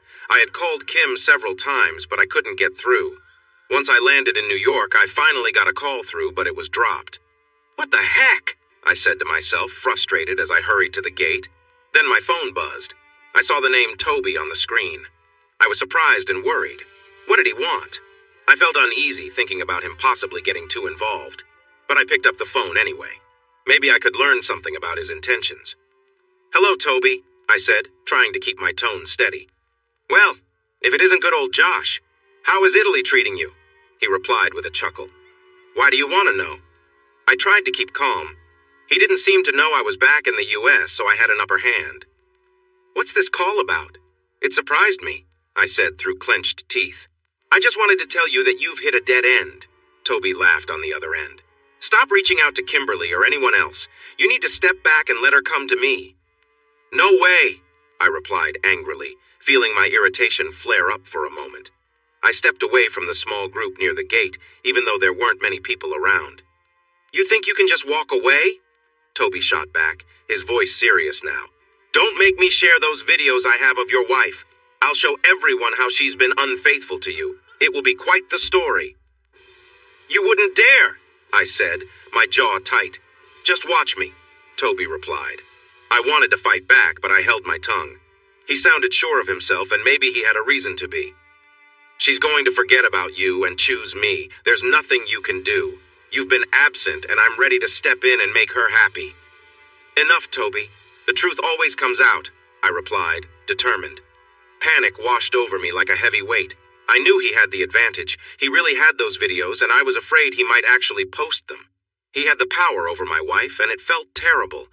But I had something too, something he didn't know about. His advantage might not last. I hardly wanted to come up with a clever reply. If he posted the videos, Kim's life would be ruined, and mine would be too. It wasn't just about embarrassment. It could destroy our families and our business. We wouldn't be able to recover. "Stay away from my wife," I said coldly, grasping at control. "I don't think so, Josh. She's with me now. Don't embarrass yourself more than you already have," Toby replied, his voice dripping with arrogance. He clearly enjoyed having the upper hand. "I make her happy in ways you can't. I won't let you. You really have no say, Josh. Don't reach out to her or to me. Just let go and let me be with her. Better yet, forget she exists," he said, sounding pleased with himself. Then he ended the call. I stood there, phone in hand, feeling a mix of anger and disbelief. I realized too late how serious the situation had become. He had taken Kim's heart and was now taunting me. My phone screen froze and wouldn't respond. "Gate 7 for flight 855, announced the speaker, pulling me from my thoughts. "Please prepare to board." "Great," I muttered as I noticed the time. That was my flight, and I still needed to check in. Why was I just standing here, feeling powerless? I walked toward the gate, ready to use my last option. I hadn't wanted it to go this far, and I felt the fear about losing Kim creeping back in. I was scared she preferred him over me. I hoped that telling the truth and presenting the evidence would be enough. It was hard to know what Kim was really thinking, as I only had brief glimpses through messages and videos. But once the reality of the situation was clear, Toby's little game would end. "What's going on?" Toby asked, slightly flustered as he walked into the room. I was already sitting on the bed, waiting for him in a casual outfit. Nothing fancy. The small motel room was tucked away on the second floor, out of view from the main parking lot. He stepped inside and immediately noticed me, his eyes quickly scanning the room before settling on me. "I got a text from Josh," I said, keeping my tone light. "Oh yeah," Toby replied, trying to compose himself. I nodded. "Yeah, apparently he thinks we should talk about things." Toby raised an eyebrow, slightly intrigued but cautious. "He does?" "Yeah. So what do you think? Is there something you want to share?" I asked, trying to keep things straightforward. Toby's gaze shifted as he considered his response. He wasn't one for long discussions, but I could see he was thinking through his next move carefully. "You know my answer," he finally said simply. I could feel the tension in the room, and I was trying to manage the situation. This moment felt like a turning point, one where we needed to talk honestly about everything that had happened. Toby seemed confident, but I wasn't sure where this was headed. "I'm ready to move on, Toby," I said softly, trying to steer the conversation toward resolution. "We both know this situation can't continue like this." Toby looked at me, and for a moment, the usual dynamic between us seemed to shift. We had reached a point where the decisions we made would define what happened next. Without saying much more, he stepped closer, but I held my ground, determined to keep the conversation on track. This wasn't about playing any more games, it was about finding closure. "It's just me and you, Toby," I said, watching his reaction as his confidence seemed to grow. He clearly enjoyed the feeling of being in control, but I needed to take back some of that power, even if it was just for a moment. "All right, here's what's going to happen. We're going to do this my way. No more games, no more pretending, just the truth. Understand?" I kept my voice steady, knowing we both had reached a point where honesty was the only path forward. He nodded, seemingly caught off guard by the shift in tone. It wasn't the response he had expected, but it was the one he needed to hear. "Good," I said, feeling a sense of relief. There was no need for unnecessary drama or pushing boundaries any further. The tension between us was real, but it was time to address it without the layers of deception that had clouded everything before. "We're both responsible for how we got here," I continued. "But this ends now. It's not about control or proving anything anymore. It's about moving forward." Toby seemed to understand, his usual arrogance fading slightly as the weight of the situation settled in. "Let's figure this out," I said, standing up and breaking the momentary silence. "And let's make sure we don't repeat these mistakes again." Without needing to say more, we both knew the situation had reached its conclusion. It was time to step away from the past and focus on what really mattered, moving on with a clearer understanding of the choices we had made.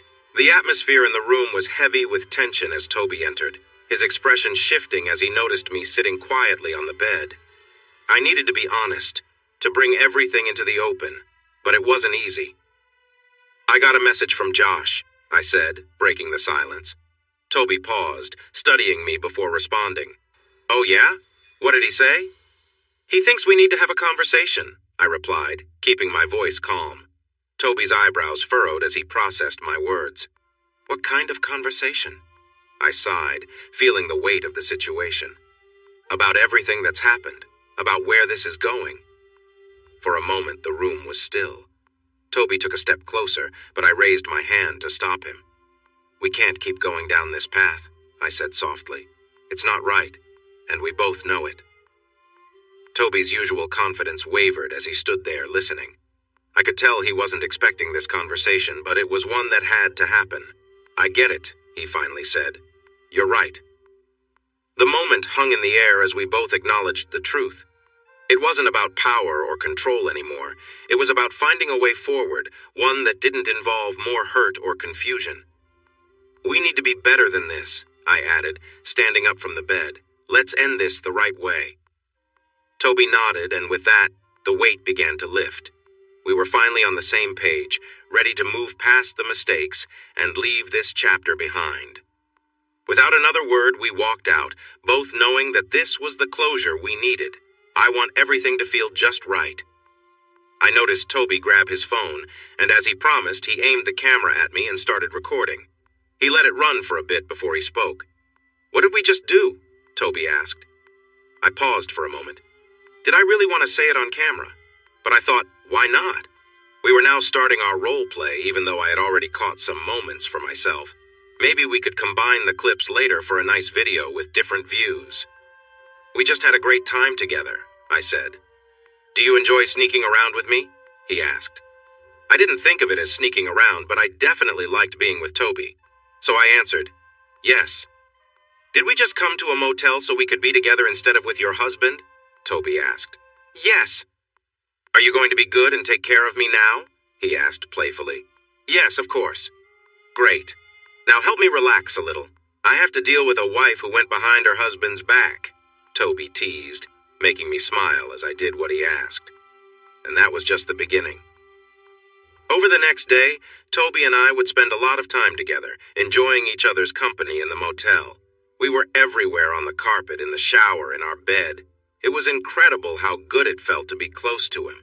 Toby had a strong presence, and it was easy to get lost in the moment.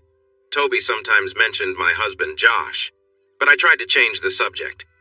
Occasionally, I would say something just to get Toby excited, especially when the camera was on.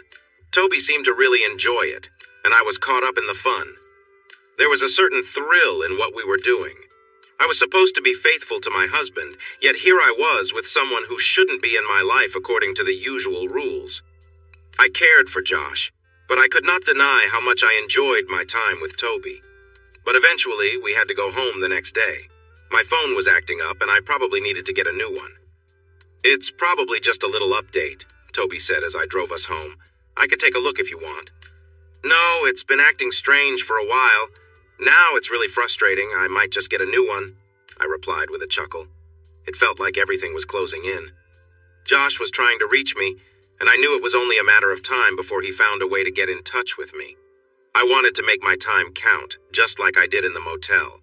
She seemed content, not realizing how easily she had fallen under my influence. With each passing day, my plan felt closer to success. By my estimation, Josh still had time before he returned. If I could keep Kimberly occupied and away from any means of contacting him, things would stay on track. It was a delicate balance, like defusing a bomb, one wrong move, and everything would collapse. I couldn't help but be surprised by how much Kimberly was willing to overlook. She never suspected anything unusual. Maybe she preferred to believe everything was fine rather than digging deeper. Without Josh around to guide her, she was free to follow her own desires. It seemed like I was winning her over without Josh being able to stop it. The thought of taking what was most precious to him while he was powerless gave me a sense of satisfaction. The walls may have been closing in, but I was confident. The final phase was already in motion. If there had been any damage done to their relationship, it would only grow in the next few days. I had no intention of letting Kimberly hear from Josh. The more distance between them, the easier it would be to pull her in completely. In today's world, it's strange how reliant we are on our phones. Or maybe it's not strange at all, it just shows how lost we feel without them. I couldn't even flag down a ride when I needed one. The few drivers I found didn't seem eager to take me. Eventually, one guy gave me a lift to a nearby rental place. I paid him more than I should have, but I was desperate. Luckily, I knew the guy who ran the rental place, and my credit card still worked. I probably could have been more careful, but I was in a rush.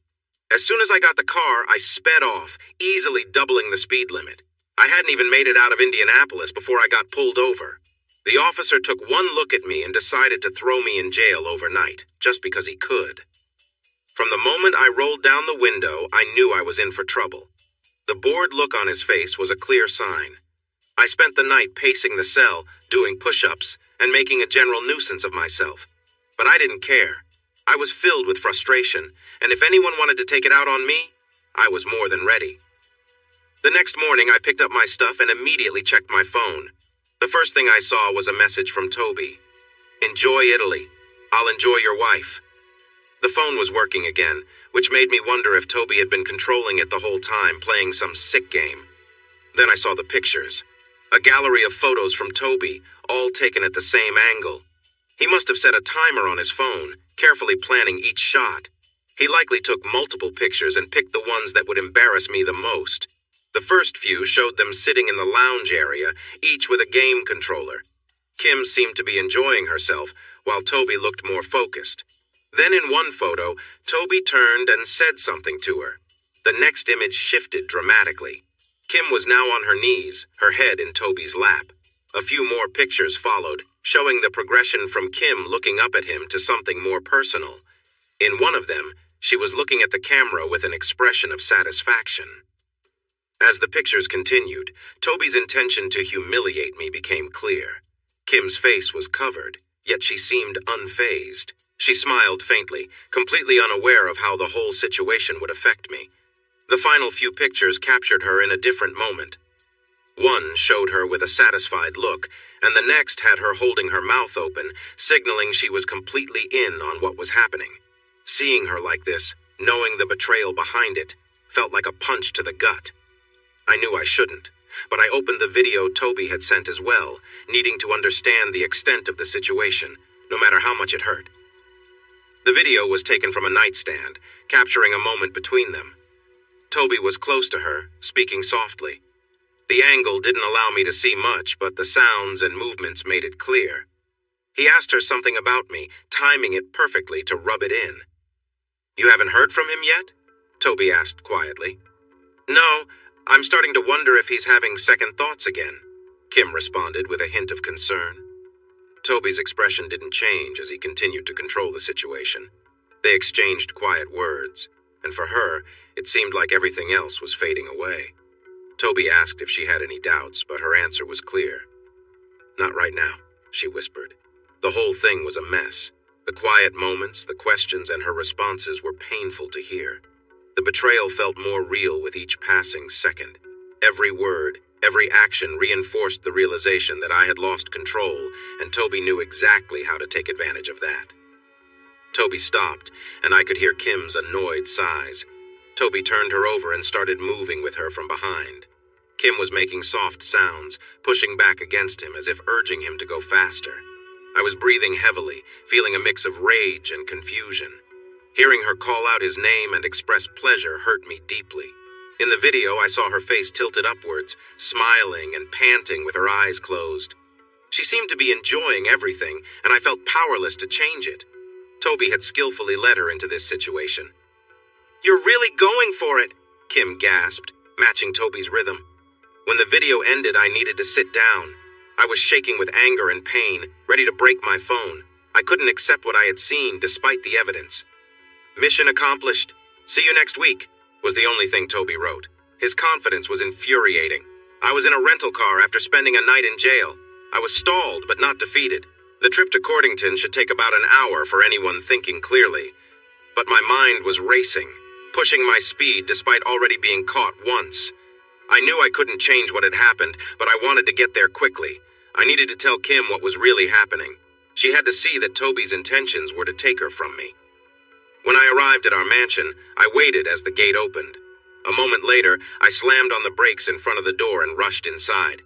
I paused to listen for any sounds. Silence. I walked into the kitchen, which was a mess with dishes everywhere, but there was no sign of Kim or Toby. I hurried upstairs, checking every room and finding no one. I looked in the office, the guest rooms, and our bedroom.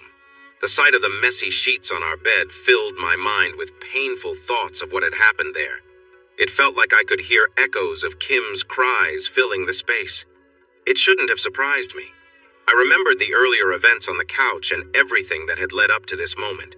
It was clear Kim had been interested and only my presence had held her back. With the added pressure of her needing a green card, she might have been more easily convinced by Toby. As I stood by the pool, staring blankly at the water, I heard the front door creak. I turned to see Kim walking up the stairs while Toby headed towards the kitchen. He looked the same, maybe just a bit worn out. I slowly approached the door and saw Toby finding 2 wine glasses and a bottle of nice red wine. It was clear that he didn't deserve such good taste. As he turned to head to the bedroom where Kim was, he spotted me. I stood there, tall and angry, knowing what he had done. I had never seen someone go pale so quickly. The sound of glass breaking interrupted the quiet as Toby dropped what he was holding. "Hey there, Toby," I said coldly. My heart raced as the tension grew. "I know what you're thinking," Toby began, but fear was evident in his voice. Whatever plan he had didn't include me standing there. I took a step toward him and he looked even more frightened. I could see he realized the mess he was in. I took another step, forcing him to back up into the kitchen. He raised his hands defensively. "Wait, you don't want to do this?" Toby said, trying to keep his voice down. "Do I not?"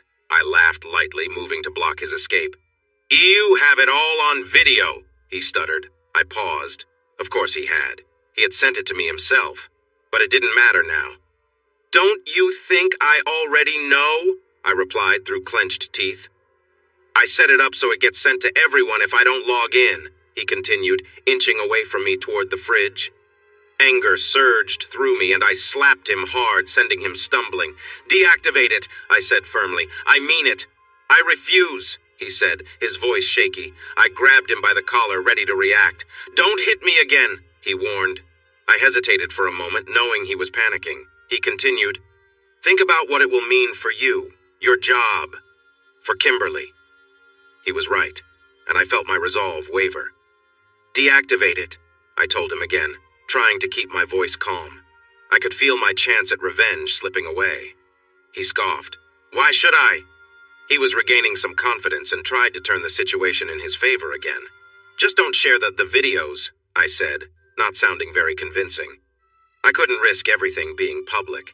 I doubted his threat, but how much could I trust that? He had no way of knowing I would show up so soon, so maybe he was just trying to scare me. "Toby?" Kim called from the top of the stairs. "You coming?" Toby glanced at me, relief hitting him since Kim hadn't seen me yet. As much as I didn't like it, he was right. Toby knew he had control of the situation, at least for now. "Get out," he said firmly. "I'll handle things tonight. You can come back tomorrow, say you were early or something, but for now, leave before she sees you." "You really going to—" "I'll do what I want because I can take what you thought was yours," Toby interrupted, stepping closer, his anger evident. Meanwhile, I stood there, tense and angry, fists clenched, unable to stop him. This wasn't how any of this was supposed to unfold. Toby turned his head slightly and called out, "Coming, Kim. Just spilled some wine." He nodded toward the broken bottle and glasses. "Clean that up on your way out." Without another word, Toby turned and headed upstairs. I stood there seething with anger, disappointed in myself for being in this situation.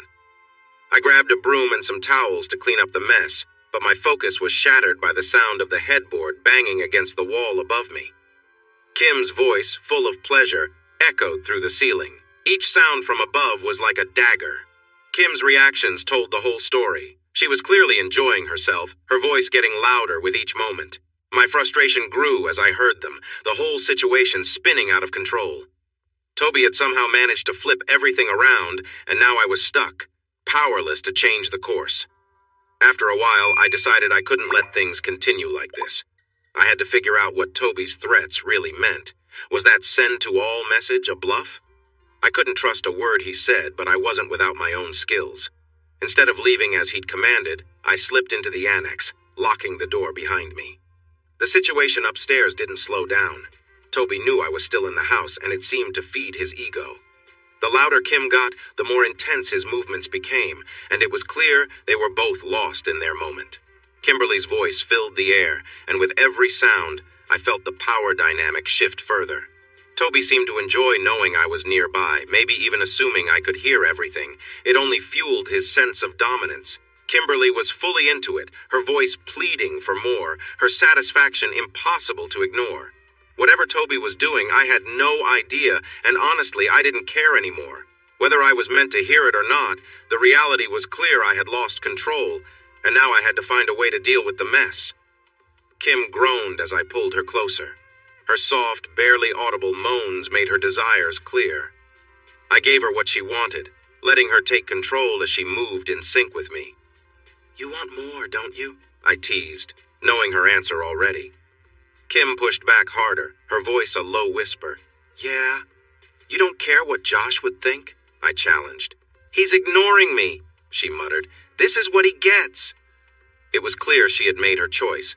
I had played my cards right, and now she was all mine. "And you like this, don't you?" I continued, as if solidifying what we both knew. "Don't worry. We'll keep this going until there's nothing left for Josh." Her response came as she gasped, a mix of emotions in her voice. "Call me Kim," she demanded, a name that Josh had always used. I obliged, saying her name, and could feel her reaction, as if that name held power. "Kim," I repeated softly, fully knowing what that meant for her. She was mine now. With that, she trembled, and I knew she had reached her breaking point. "Come on, Kim," I whispered in her ear. She shook, her body responding to the moment, and she let go completely. If Josh was still around, he would have heard everything. He would have realized his place in this twisted scenario left on the sidelines as Kim chose another. I had convinced him of things that weren't even true, but it worked. He believed the lies, just like Kim did. "Please," she whispered. "I need more." For now, that was all I needed to hear. I gave her what she asked for and watched as she quietly drifted into her thoughts. Even after everything, I knew she still thought of Josh. But at that moment, it didn't matter. She had made her choice. "That was good," I said, pulling away and resting beside her, feeling the weight of it all finally lift. "Yeah," she sighed, exhausted but content. She lay still, catching her breath, her mind likely spinning with thoughts about what had just happened. Even in this quiet aftermath, I knew there was still a part of her that couldn't let go of Josh. But for now, she was mine, lost in her own world of mixed emotions and decisions yet to come. I was unsure if she spoke that way because she really felt it or just to get a reaction from me. Either way, it showed her vulnerability, and I didn't mind that at all. Still, one of those choices revealed her true feelings. Maybe I wasn't as good at understanding her as I thought. "What are you thinking about?" I asked, pretending to care. "Just Josh. I feel bad for saying those things, and I keep wondering why he hasn't replied. He even unfollowed me on Instagram," Kimberly said, sounding defeated. It was hard not to feel for her, but her sadness played into my plan, and I couldn't help but feel a bit victorious. My husband. Maybe I made a mistake. "What mistake?" I asked. "You," Kimberly whispered, sounding sad. I lay back and thought for a moment. Of course she would feel that way. I needed to find the right words to change her mind about me and our situation. I wanted her to see it differently, not as a mistake, but as an opportunity. Meanwhile, the upset man was downstairs, and I had him fooled long enough to get closer to her. The same woman leaning against me, resting her head on my shoulder. I wanted to say something clever to push her further from her husband. "I think it's really unfair," I said. Kimberly lifted her head to look at me, thinking she had upset me. Good, that made her more open, but I had more to say. "To you, I mean. He lets you be with me but can't handle the truth. Instead, he cuts you off and treats you badly. I think that's a terrible thing." Kimberly sat up, looking a bit shocked at my honesty. "No, it's my fault. I must have ruined everything," she murmured. "I think you need better treatment than that," I continued. "In the big picture, how can he really care for you if he allows you to turn to someone else for comfort? What kind of husband lets his wife feel unwanted? A relationship should be special, and if it stops being just between you two, is it still a real relationship? Maybe Josh feels that way too, which is why he's ignoring you now." I gently stroked her back, like I had seen her husband do long ago to show care. I decided to be even more straightforward. "If I were in his place, I wouldn't treat you how Josh has. I wouldn't let anyone else come between us," I finished. I looked directly into Kimberly's eyes as I spoke, and she smiled, though a little shyly. I suppose her smile could be understood in different ways. "We can just see how it goes," Kimberly said softly, glancing away for a moment. I had planted a small idea. Now, let's see if it could grow. Like many who are overconfident, Toby didn't even bother to set a password for his computer. Maybe he thought no one would enter his room, or perhaps he just wasn't as clever as he believed. But I realized Toby wasn't truly foolish. Still, when I sat down at his desk, it was easy to find his collection of pictures of Kim. It made me uncomfortable to see how many he had. Images of her working on her computer, candid shots of her in swimwear, or relaxing on the couch filled his folders. In many of these photos, she was just sitting there, being my lovely wife. She looked so beautiful. It angered me to see what Toby had done, and looking at Kim, even in these unsettling pictures, reminded me of how much I loved her. As I continued to scroll, I began to understand the extent of his inappropriate behavior. He even had pictures of my sister Luna. That infuriated me. I had to control my anger. I marked the folders with Kim's and Luna's photos and deleted them. I emptied the trash. Then I found a folder labeled Private. I knew what that meant. It might contain photos of Kim while she was asleep or in the shower, and there were some where she appeared to be posing. Some had captions suggesting she did it for my benefit. I fought to keep my anger in check and deleted all of them. I knew he might have more hidden elsewhere, but I would deal with that later. Next, I came to the video folder. I saved that for almost last. I was unsure if I should delete these, despite how wrong that seems. But these videos could serve as strong proof. I hadn't spoken to Kim since all of this started, and while we had parted on friendly terms, I knew Toby could manipulate her. I needed to ensure she was safe. Some videos looked like they could have been taken without her permission, which could involve the police.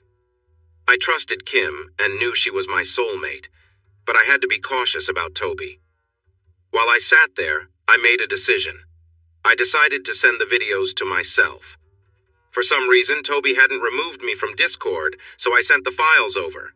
Since he had a special account, it was easy to share them. I downloaded the files onto my phone and deleted them from the inbox and from his computer.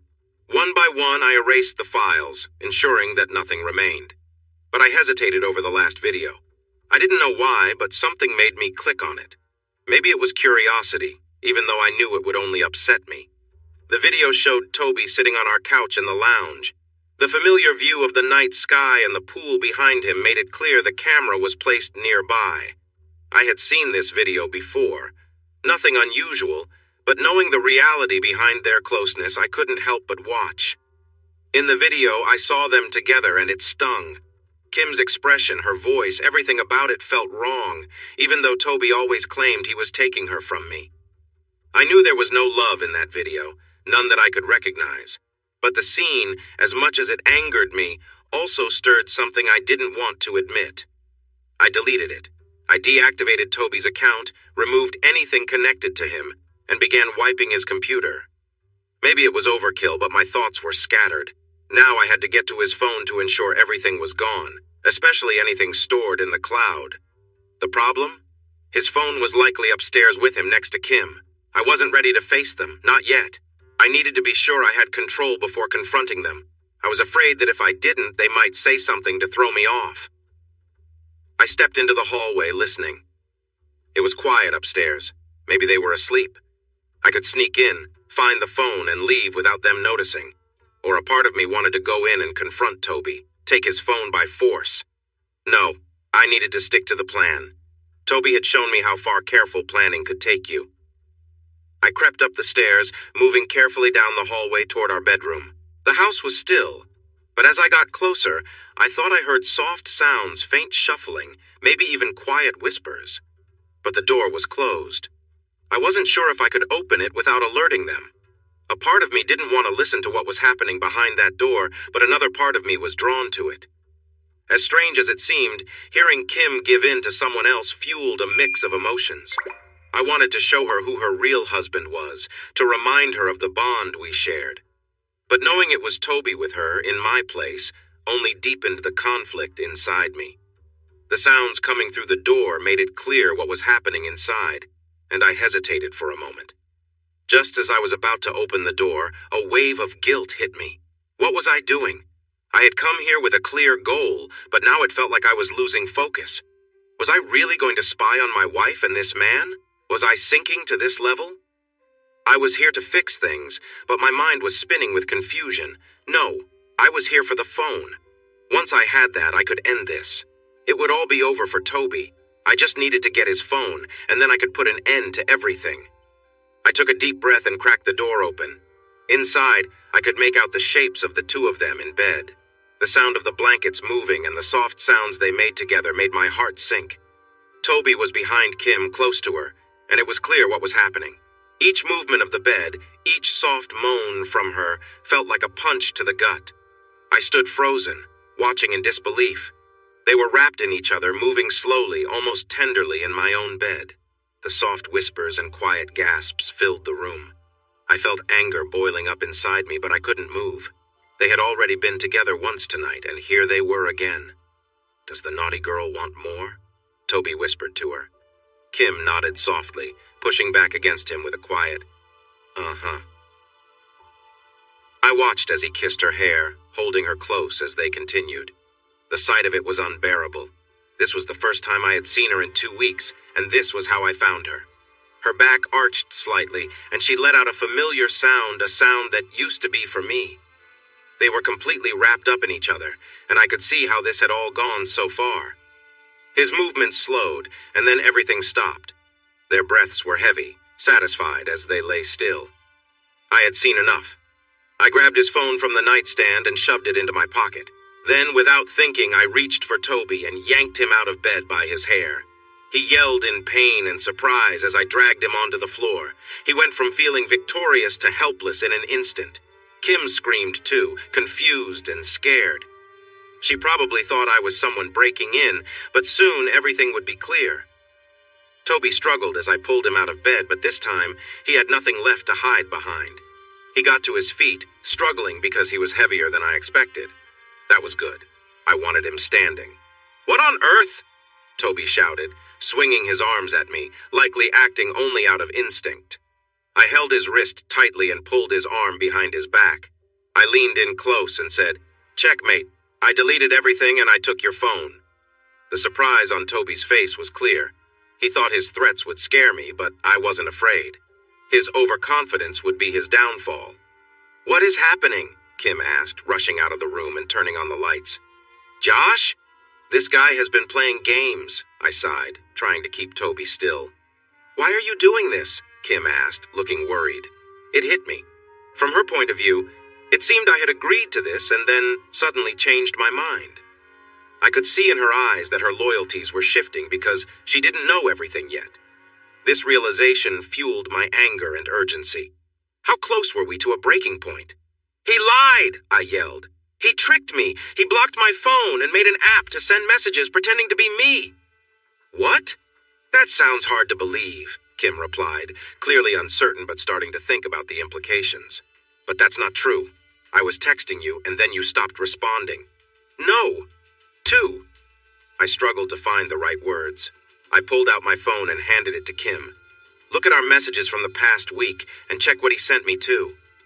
To my surprise, Kim hesitated to take the phone. She seemed unsure how to process everything. She looked at the phone, trying to figure it out. "Why didn't you contact me any other way? Discord, borrow a phone, anything?" Kim asked. That made sense. Why hadn't I? There were so many silly reasons, but I couldn't explain them clearly. It's hard to explain. It's complicated. The pandemic happened, and the hotel wouldn't help.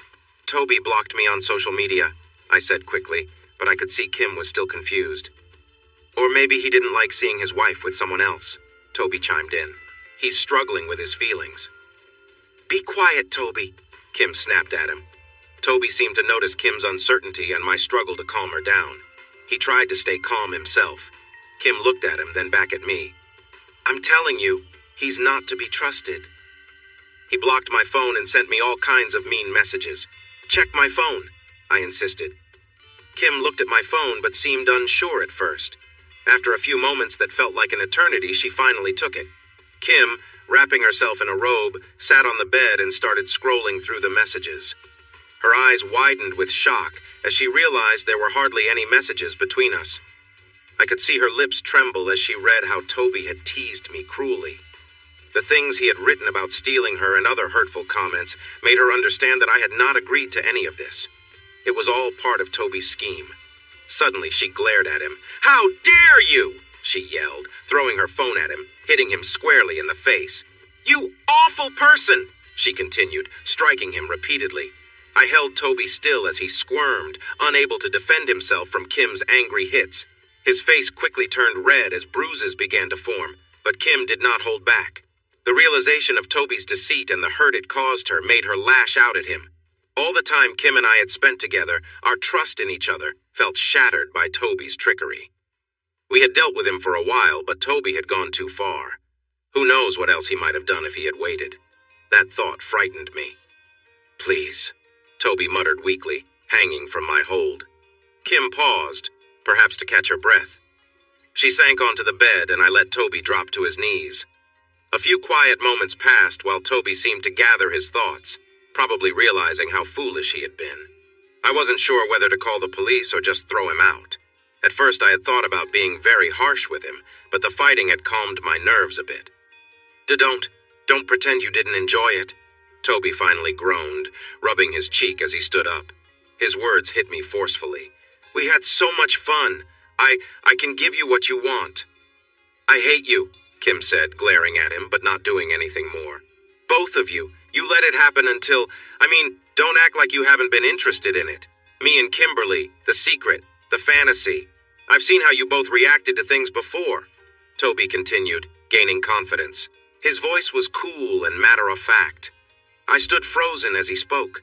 I was taken aback by his boldness and how he had the nerve to say these things, even if he was partly right. It made me furious to hear him express it so openly. I'm feeling uneasy about this. Toby was right. Even though it was hard for me to admit he had a point, I was quiet, unable to respond. Toby looked over at Kimberly, who stared back at him, urging him to continue. The truth is, both of you enjoy being adventurous and sharing special moments. Now, since things feel strange, you want to blame me for it. But deep down, you know you both like this. His words stung, even if they were true. Kim remained silent, and so did I. Toby just kept talking. I was at a loss for words. Should I be angry? Should I deny what he said? But I couldn't. He was right. You know I'm right, Toby said. And I bet Kimberly knows it too. You've enjoyed this, right? You've liked the way I make you feel, haven't you? How I made you feel something special, more than before. He directed this question at her, but she didn't reply. I felt frozen in the moment, unsure of my emotions. Why was I feeling this rush? Toby had been close with my wife in ways I hadn't been, and as much as I tried to ignore it, jealousy bubbled inside me. And Josh, I know you listened while I was with Kimberly, Toby said. Kim looked shocked, turning her gaze to me. If it was so awful, why didn't you say anything? You stayed quiet. How long did you wait there after messing with my computer before trying to stop me? My mouth opened, but no words came out. I felt dry and numb, unable to meet Kimberly's eyes. Toby smiled, a grin that felt cold but said too much without words. You heard us? I thought you just came home, Kim said, looking confused. How long were you down there? I struggled to find the right words, feeling flustered. Toby chuckled, glancing between us, sensing the shift in the atmosphere. I wanted to get rid of the threat of your videos going online, I said. It would be a disaster if that got out, especially with the broadcasting. So, you chose that over stopping us? You heard everything? You knew what was happening? Kim's disbelief was evident. You listened to what he did to me? Does that mean you saw the videos of us? Her words faded, the disgust clear on her face. Was it my hesitation that made her feel that way? I realized that I really needed to talk to Kim, just the two of us, to clear things up. I wanted to make sure we understood each other. But before I could do anything, Toby spoke up. So the idea is that Josh secretly likes this but hasn't faced it yet, Toby said, looking more at Kim than me. It felt like they were both trying to change my mind. I could see Kim holding back an eye roll. Then Toby shocked me. We could test it, he suggested. It felt like another twist was coming. How could this be happening? I had walked in feeling confident, explained everything to Kim, deleted texts, and had Toby's phone. I didn't understand how he could turn the tables on me. Why would we even test it? There was no point. It felt as if he was suggesting something very intimate with Kim while I watched. There was no way that was happening. You want me to be with you while Josh watches? You're kidding, Kim said, looking at Toby in disbelief. No way. I'm serious, and I think Josh would be okay with it, Toby said with a smirk in my direction. I felt rooted to the spot. This wasn't fair. I had let myself get into a terrible situation. Kim was looking at me, hoping I would say no. I wanted to tell Toby to back off. I didn't even know how everything had shifted. But Toby's boldness to bring this up left me feeling stuck, unable to move. I couldn't help but wonder how Toby got so bold. Did he really understand me so well? Was he just lucky? I didn't know, but I was frustrated because I was somehow involved. I found myself considering the idea of Toby being with Kim again, right there in our home while I watched. "Two," I stammered, unsure of what to say. Part of me thought I wanted this. "I have an app on my phone for the cameras," Toby explained, nodding to a small camera in the corner. It was blinking, showing it was recording. "Why don't we watch? Then we can see the truth of the situation. If you stand there and watch, we'll know for sure." "And why would I do that?" I asked, trying to keep my voice steady, though I felt overwhelmed. Kim seemed uncertain too. "You want me to just let you be with Kim again?" Saying it out loud felt hard, but that was what he was suggesting, wasn't it?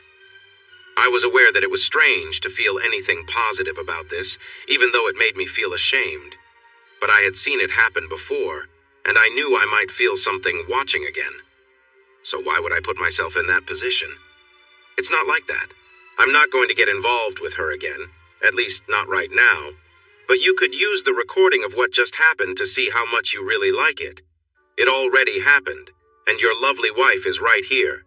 So you might as well use it, right? Toby argued.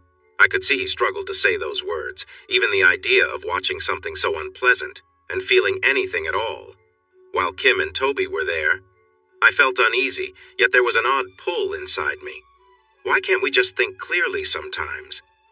Just moments ago, I felt angry with him, and now he wanted us to watch a recording involving my wife, which was confusing.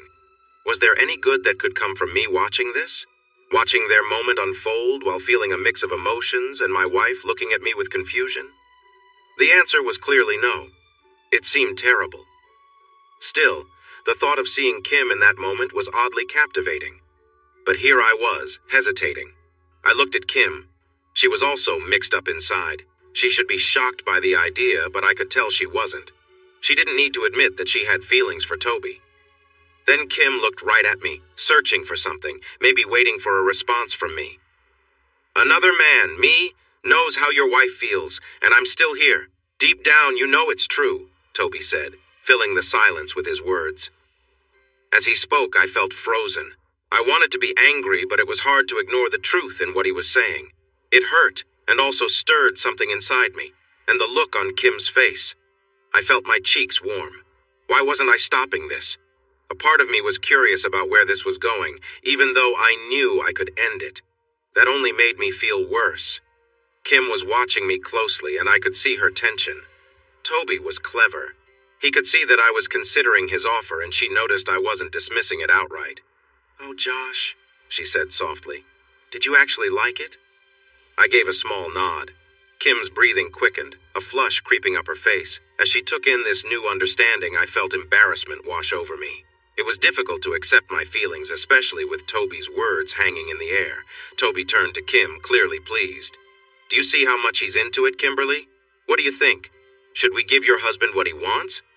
It was a smart move. He was putting the decision in Kim's hands. I looked at my husband, Josh. He seemed embarrassed and flustered, which confused me even more, mixing my own feelings with his reaction. Toby had tricked both of us, but I felt especially foolish. I made a big mistake by getting involved with him, and I couldn't change the past. Still, maybe it wasn't so bad if Josh actually found some enjoyment in it. It was a messed up situation that happened under the wrong circumstances, but maybe Toby was onto something. Perhaps we could find a way to make things right. I wasn't happy about him filming me without my permission, but since it had already happened, maybe it could help us get some answers from Josh. I know it sounds silly, but I wasn't thinking clearly, and I felt desperate. I felt terrible for putting Josh in this situation. I had betrayed him, and I wanted to make things right. Since it was already recorded, we didn't need to repeat anything to prove a point. If Josh didn't like what happened, I would do everything I could to regain his trust and my own sense of honesty. I felt low as it was, and I didn't think a tape could make me feel worse. But if Josh liked it, what would be the harm in finding out? It didn't mean we had to continue in that direction. We could move past it without too much regret. Maybe he would enjoy it too, just like I had. I knew it might seem like I had selfish reasons for this, but deep down, I just wanted to make things right. I wasn't clear on the situation, but I was thinking on my feet, and my mind was still spinning from everything that had happened. If there was a fast way to resolve this without causing more hurt, I hoped that was the right choice. If you think you can handle it, Josh, maybe we could watch it together to help us move on, I suggested. We promised to delete it afterward. Josh's face changed from red to pale. He looked at me with an expression I didn't understand. I felt awful for putting him through this, and it hurt me to see him struggle. But as his wife, I wanted to do everything for him, even if it meant confronting some difficult feelings. He knew that I would do anything for him, and that was how we ended up here. Okay, let's just watch the tape, Josh said with a deep sigh. I threw my arms around him, squeezing him tight and giving him a warm kiss. In that moment, I realized how much I had missed my loving partner. It had been a long time since we had embraced like this. Thank you, I whispered, standing on my toes to reach his ear. I then kissed him softly. If things get tough, we can handle it. We can ask him to leave and focus on us. I won't make such a mistake again. I'll do anything to earn back your trust. I recognized that this was not typical for me. I was usually the tough one, shy when it came to feelings. But this moment called for honesty, and Josh understood. He nodded and smiled gently. Despite everything, we still loved each other. He stroked my hair in a way that only he could. I love you, I said, and kissed him softly again. He quietly replied, I love you too. Then I lay back in bed while Josh sat beside me, leaning against the headboard and facing the TV on the wall. Toby sat on my left, with Josh on my right. As a practical move, Toby leaned over me to hand Josh his phone. Josh hesitantly took the phone and tried to connect it to the TV. The connection was slow, and he sighed heavily. I knew this was hard for him. It felt like a big step. Watching might be tough, but I believed it was necessary. There was a lot he had been holding inside. I didn't want to push him too hard, but his worried look made me think this was the right choice. We can stop at any time, I reminded him. He took my hand, squeezed it, then let go. Let's just get this over with, Josh said, shaking his head and rubbing his forehead. Make yourself comfortable, I suggested, adjusting myself under the blanket. I wanted to help ease the tension, so I turned to kiss his cheek and rested my arm on his shoulder, feeling relaxed next to him. I needed to do this to prepare myself too. Are you ready? I asked, looking at him. In that moment, I felt Toby's hand move under the blanket. I gently pushed it away. This was not the time for distractions. It was important to keep things simple for Josh. If you are, Josh replied, thankfully not noticing the distraction. I pressed play when Toby handed me the remote after finding the right point in the video. The video showed a view from a security camera directed towards our bed. It looked as though Toby and I were sound asleep under the same blanket I had now. It seemed peaceful at first, but then small movements revealed what was happening. Toby was gently pressing against me, and I remembered how I had woken up earlier with him close behind me. The memory of that moment made me feel a sudden warmth, despite everything. Just thinking about what had happened made my breathing slow. The memories of feeling Toby close to me, his arms around me, his warm breath on my neck brought back a wave of emotion. His presence was overwhelming, and as I watched the video, I couldn't help but feel affected by it. The video wasn't just something happening to someone else. It was me. My face, my body, my voice, all caught in the act. Every moment, every sound was so familiar. I could see myself reacting to him, feeling everything all over again, and it stirred something inside me. When I glanced over at Josh, I noticed his intense focus on the screen. He wasn't just watching, he was caught up in what he was seeing. I could tell it was affecting him, just as it was affecting me. The idea that watching me had this effect on him was oddly thrilling. "We can still stop this, you know," I whispered softly, placing a gentle kiss on his shoulder. "We don't have to keep going." He didn't respond, but he held me tighter, wrapping his arm around me. The warmth of his embrace felt so real and comforting. I took a moment to let my hand slide down to his waist, feeling how much I had missed him. It had been so long since we had this kind of closeness. I could feel his excitement growing, and I realized how much I had missed that too. "Everything okay?" I asked, teasing him a little as I noticed his reaction. Josh nodded slightly.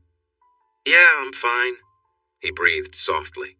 I kissed his jaw gently and whispered, "Just let me know if you want to stop." "Uh-huh," Josh murmured, still focused on the video. I smiled and let out a quiet laugh before returning my attention to the screen.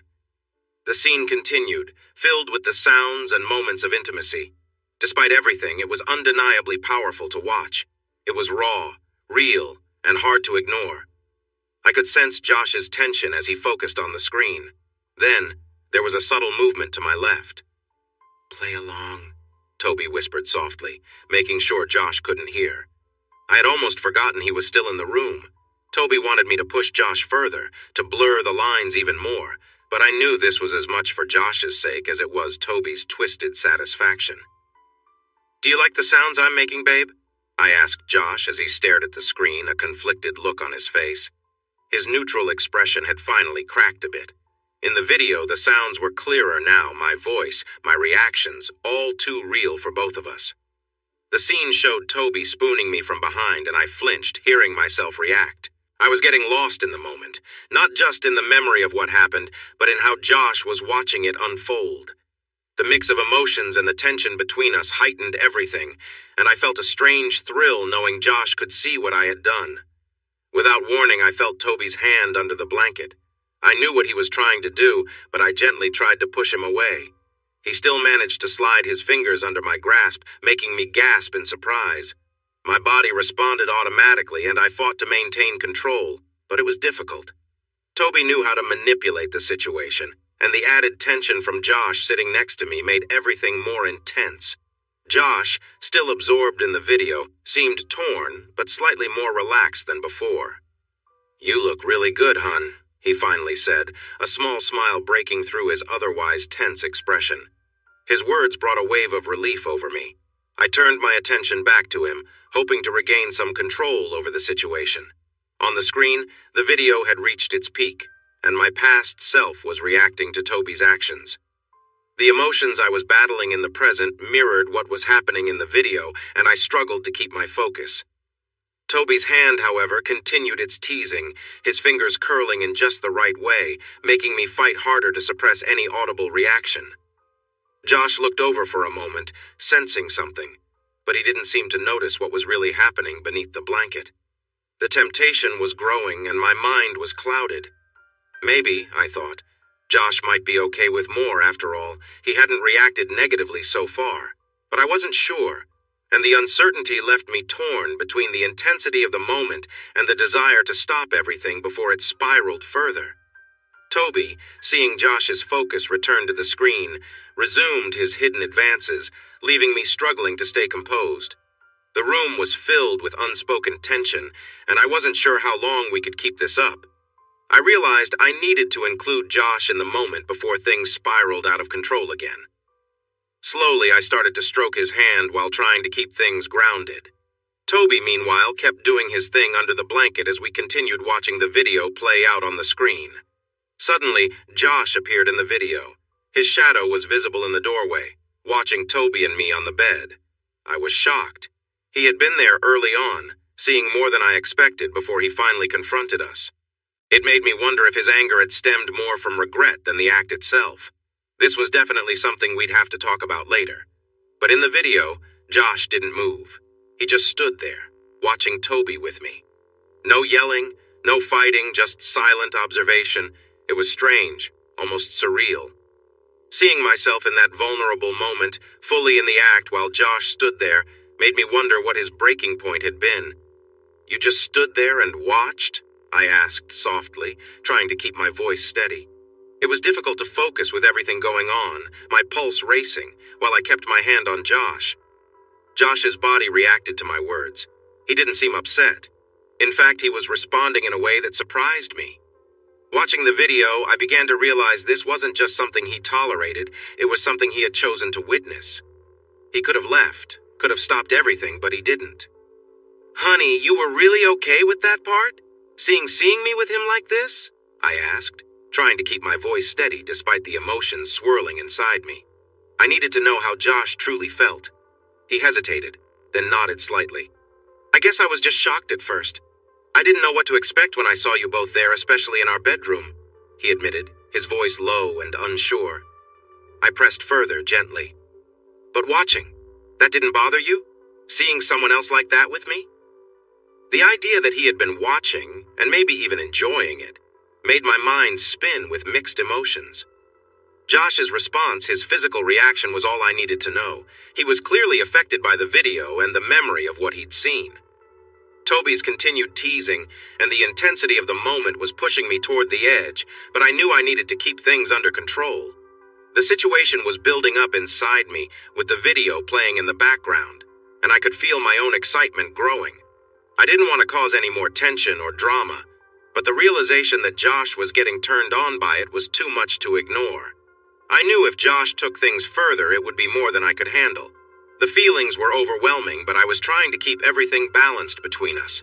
My thoughts felt clouded, overwhelmed by the situation I found myself in. "Shh," I whispered quietly, signaling for Toby to stop.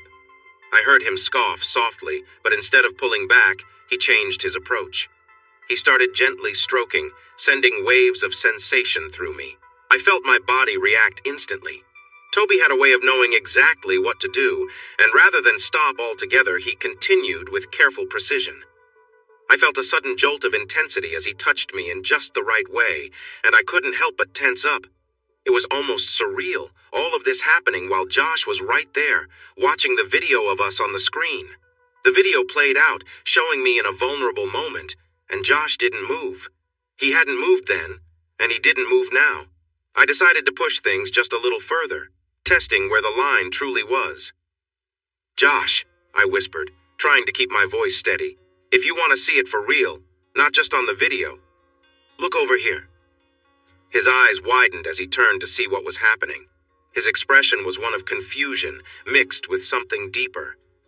He saw Toby's hand under the blanket, and I could sense the tension in the room growing. I bit my lip, feeling torn between the intensity of the moment and the reality of what I was doing. Toby's presence was undeniable, but it was Josh's reaction that held my attention. He didn't say anything, but I could tell from the way he looked at me that he was conflicted. There was something almost painful in his gaze, and yet he didn't stop me. "Want me to stop?" Toby's voice cut through the silence, daring Josh to react. Josh's jaw tightened, and I could feel the weight of the situation hanging in the air. My heart raced as I locked eyes with him, unsure of what he would do next. Yet, there was no denying the attraction that lingered in his eyes, even in the midst of the jealousy. Then, it happened. My body tensed, and a rush of warmth spread through me as I felt the peak building inside. It was a moment of pure sensation, heightened by the tension in the room. I gasped, feeling it take over me, and for a split second everything else faded away. I'm almost there," I whispered, my voice barely audible as I fought to keep control. Josh remained silent, his eyes fixed on me, watching as the moment unfolded. His presence, his restraint, and the way he watched it all happen added a strange new layer to the situation. I couldn't explain it, but something about that made the moment even more intense. As I finally reached the edge, my body trembled, and I fought to stay composed. I gripped Josh's arm tightly as everything came crashing down. It was overwhelming, and for a brief moment I couldn't think straight. I barely registered the fact that Toby had moved closer, his presence still lingering nearby. But this wasn't about Toby anymore.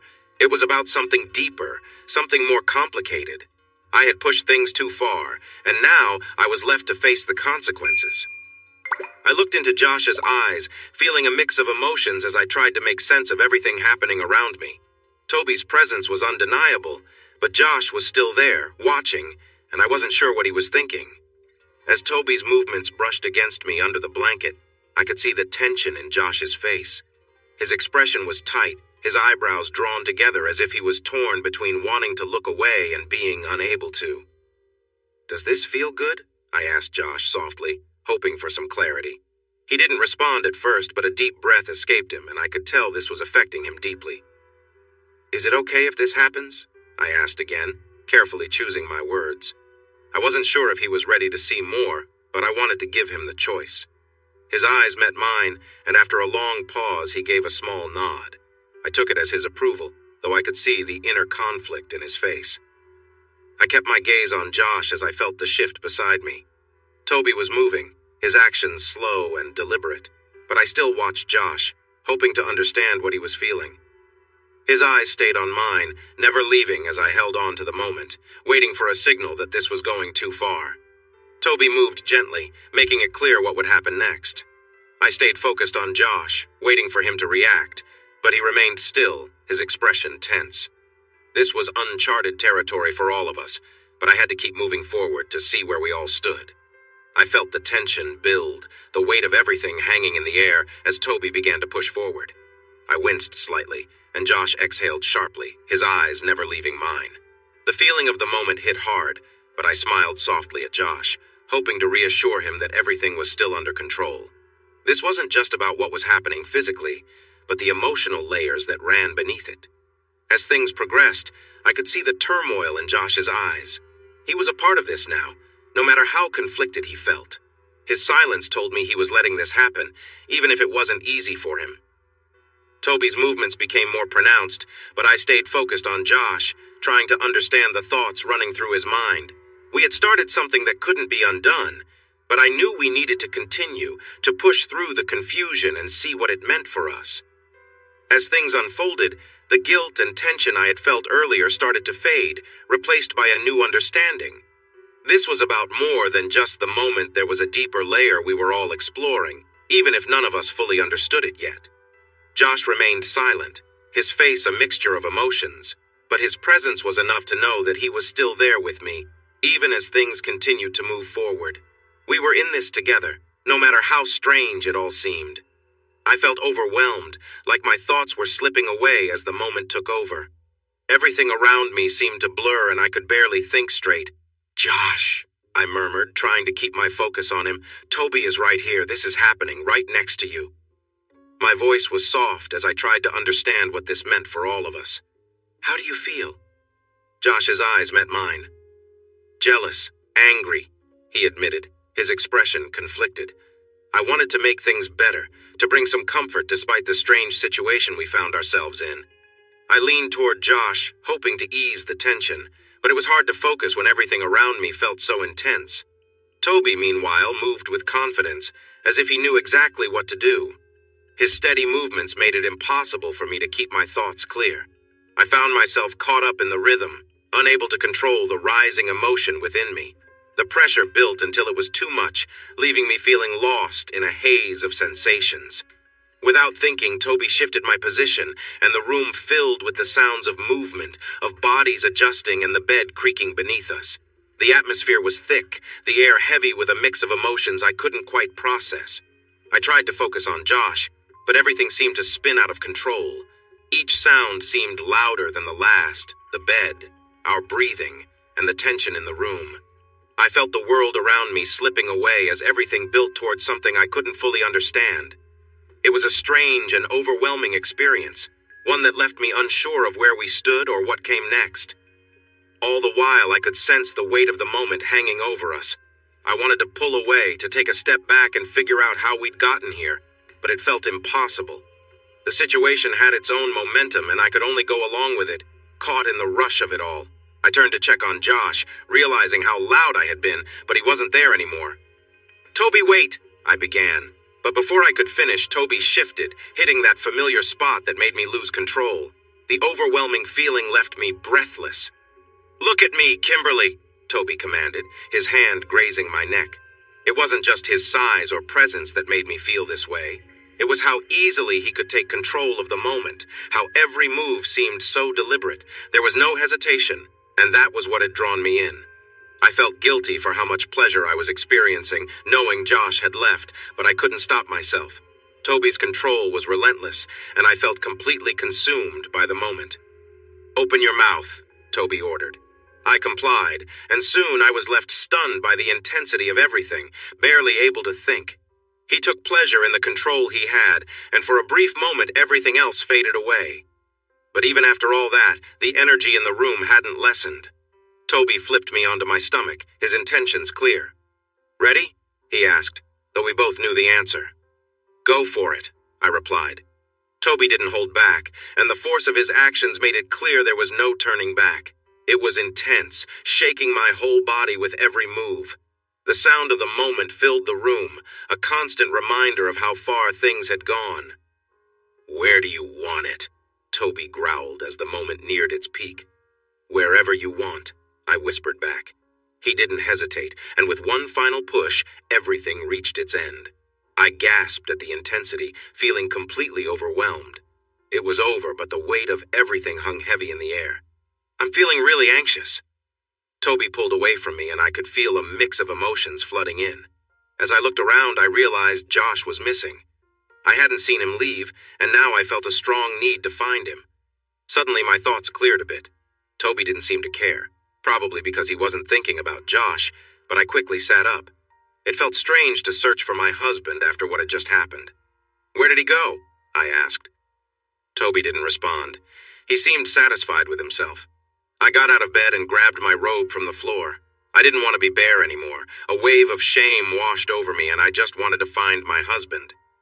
Then I heard hurried footsteps coming down the stairs. Josh was coming back, and he was moving quickly. The door burst open, and Josh rushed in with something in his hand. Toby quickly got out of bed, raising his hands, but Josh swung at Toby.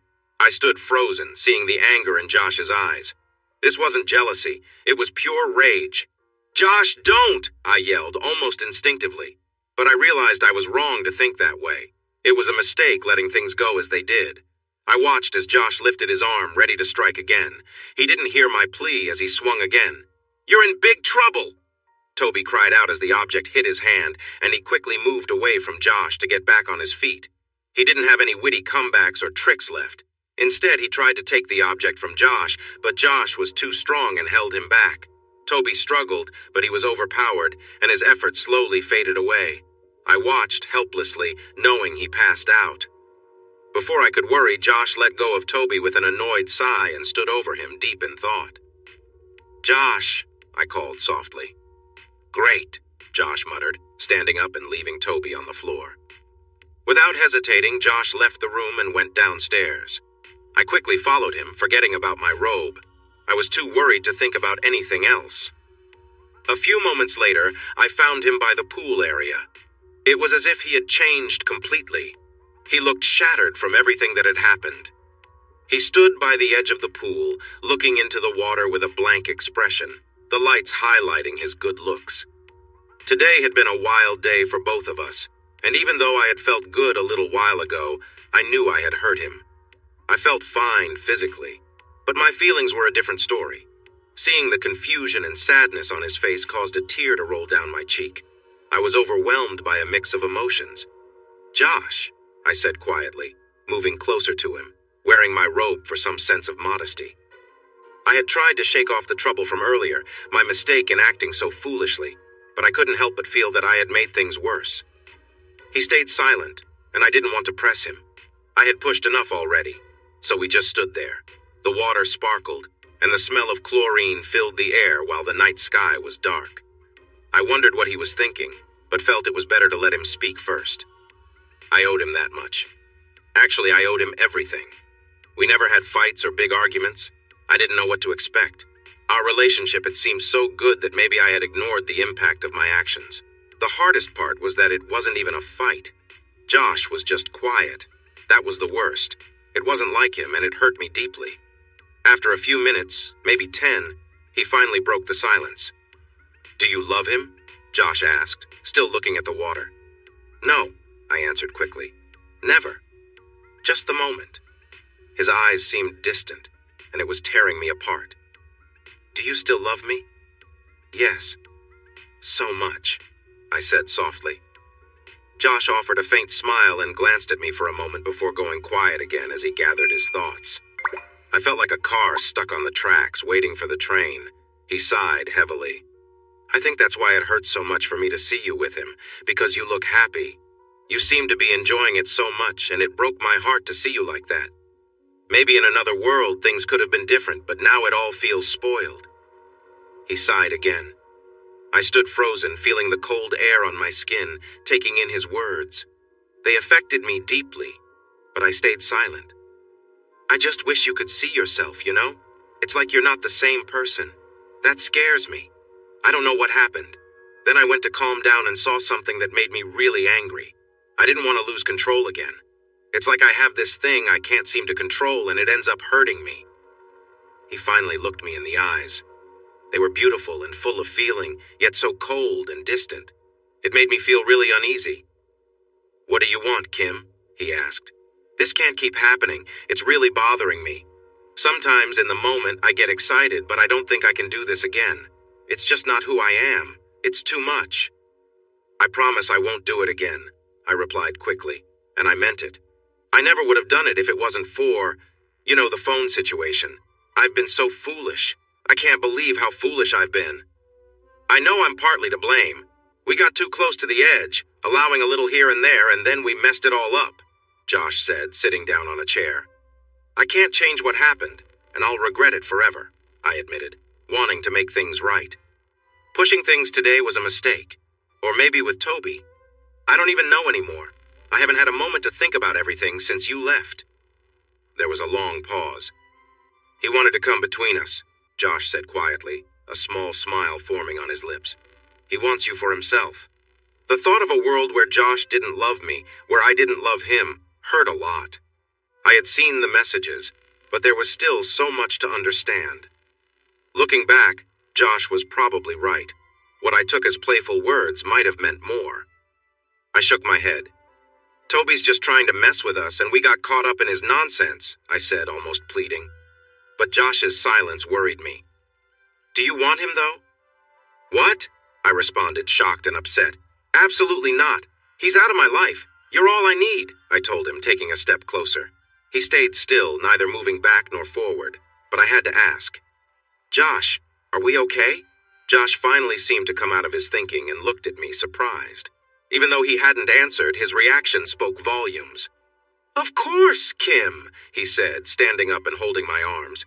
"I will always love you, no matter what. What happened before is in the past." I nodded, tears starting to form in my eyes. I'm not usually one to cry, but everything mixed together as Josh reassured me. He hugged me and we stayed like that for a while, him rubbing my back and me sniffing. I wasn't sure if I was happy that Josh was still mine, or angry at Toby for trying to trick us. It felt like a swirl of emotions made my tears fall. "It was a bad idea. A really bad idea," Josh said softly. "It's like drinking. It can taste good, but too much can really hurt you. Having fun is okay, but I think we had too much fun, if you can even call it that." "So, can we move on? Do you think so?" I asked, trying to be brave. "Well, I still want you to be my wife. This is something we can't change, so we have to find a way to move on," Josh said, showing more maturity. He took me by the shoulders and looked into my eyes, smiling. "But first, I need to find him." I laughed and playfully tapped his chest. He smiled and hugged me tight. It felt wonderful to be close to him. His warmth and protection made me feel safe. I didn't want him to leave, but I knew things would be different now. I needed to make things right. I just had to figure out how. Being with other men wasn't going to help, based on how the night had gone. "Let's go look for him," Josh said, as if he were searching for someone who had taken the last weights. Josh was one of the strongest people I knew. From what I had seen, he could easily handle Toby. If he wanted to toss him into the pool, he would do it without much trouble. Not that I would mind. I would support him if it came to that. So we set off to find him. We searched the living room, the kitchen, the guest bathroom, and even the front and backyards. We checked our bedroom, every bathroom, and every guest room on all the floors. He was nowhere to be found. It was almost like he had disappeared. Maybe he realized it was time to leave. That was probably for the best. I didn't really think Josh would hurt him, but it would have been good to see some sort of closure regarding Toby, whether it was Josh confronting him or just sending him away. But no, Toby was gone. It had been 2 months since that night. Josh and I had talked a lot. We discussed boundaries, our marriage, and most importantly, ourselves. We tried to understand why we acted the way we did. In the end, we realized we were both young and a bit careless. We sometimes pursued fun without thinking. I like to believe our marriage is stronger than before, but that doesn't mean we are perfect. We both agreed not to revisit the idea of being with others like before, especially since it had gone so poorly the first time. I have to admit, I didn't see Josh as the type to let others take advantage of him. I regretted leaving him out of the decision. We agreed to work through our issues together. As for the other parts of our relationship, we decided to keep exploring, but only when we both felt comfortable and not on a whim. We needed to communicate clearly, especially since Josh had been the one hurt by my actions. We'll have to see where this journey takes us and where it leads. I had some ideas about how to fix things and make them enjoyable, but that's a story for another time. Maybe it was time for another gathering to help ease some tension, something fun and lighthearted. We'll see what happens. What I do know is that, with a sense of relief, this was not the end for Josh and me. Thanks for watching this video. Don't forget to subscribe to Infidelity Plus to stay updated with more captivating tales of infidelity and payback. Turn on notifications so you're the first to see our latest content.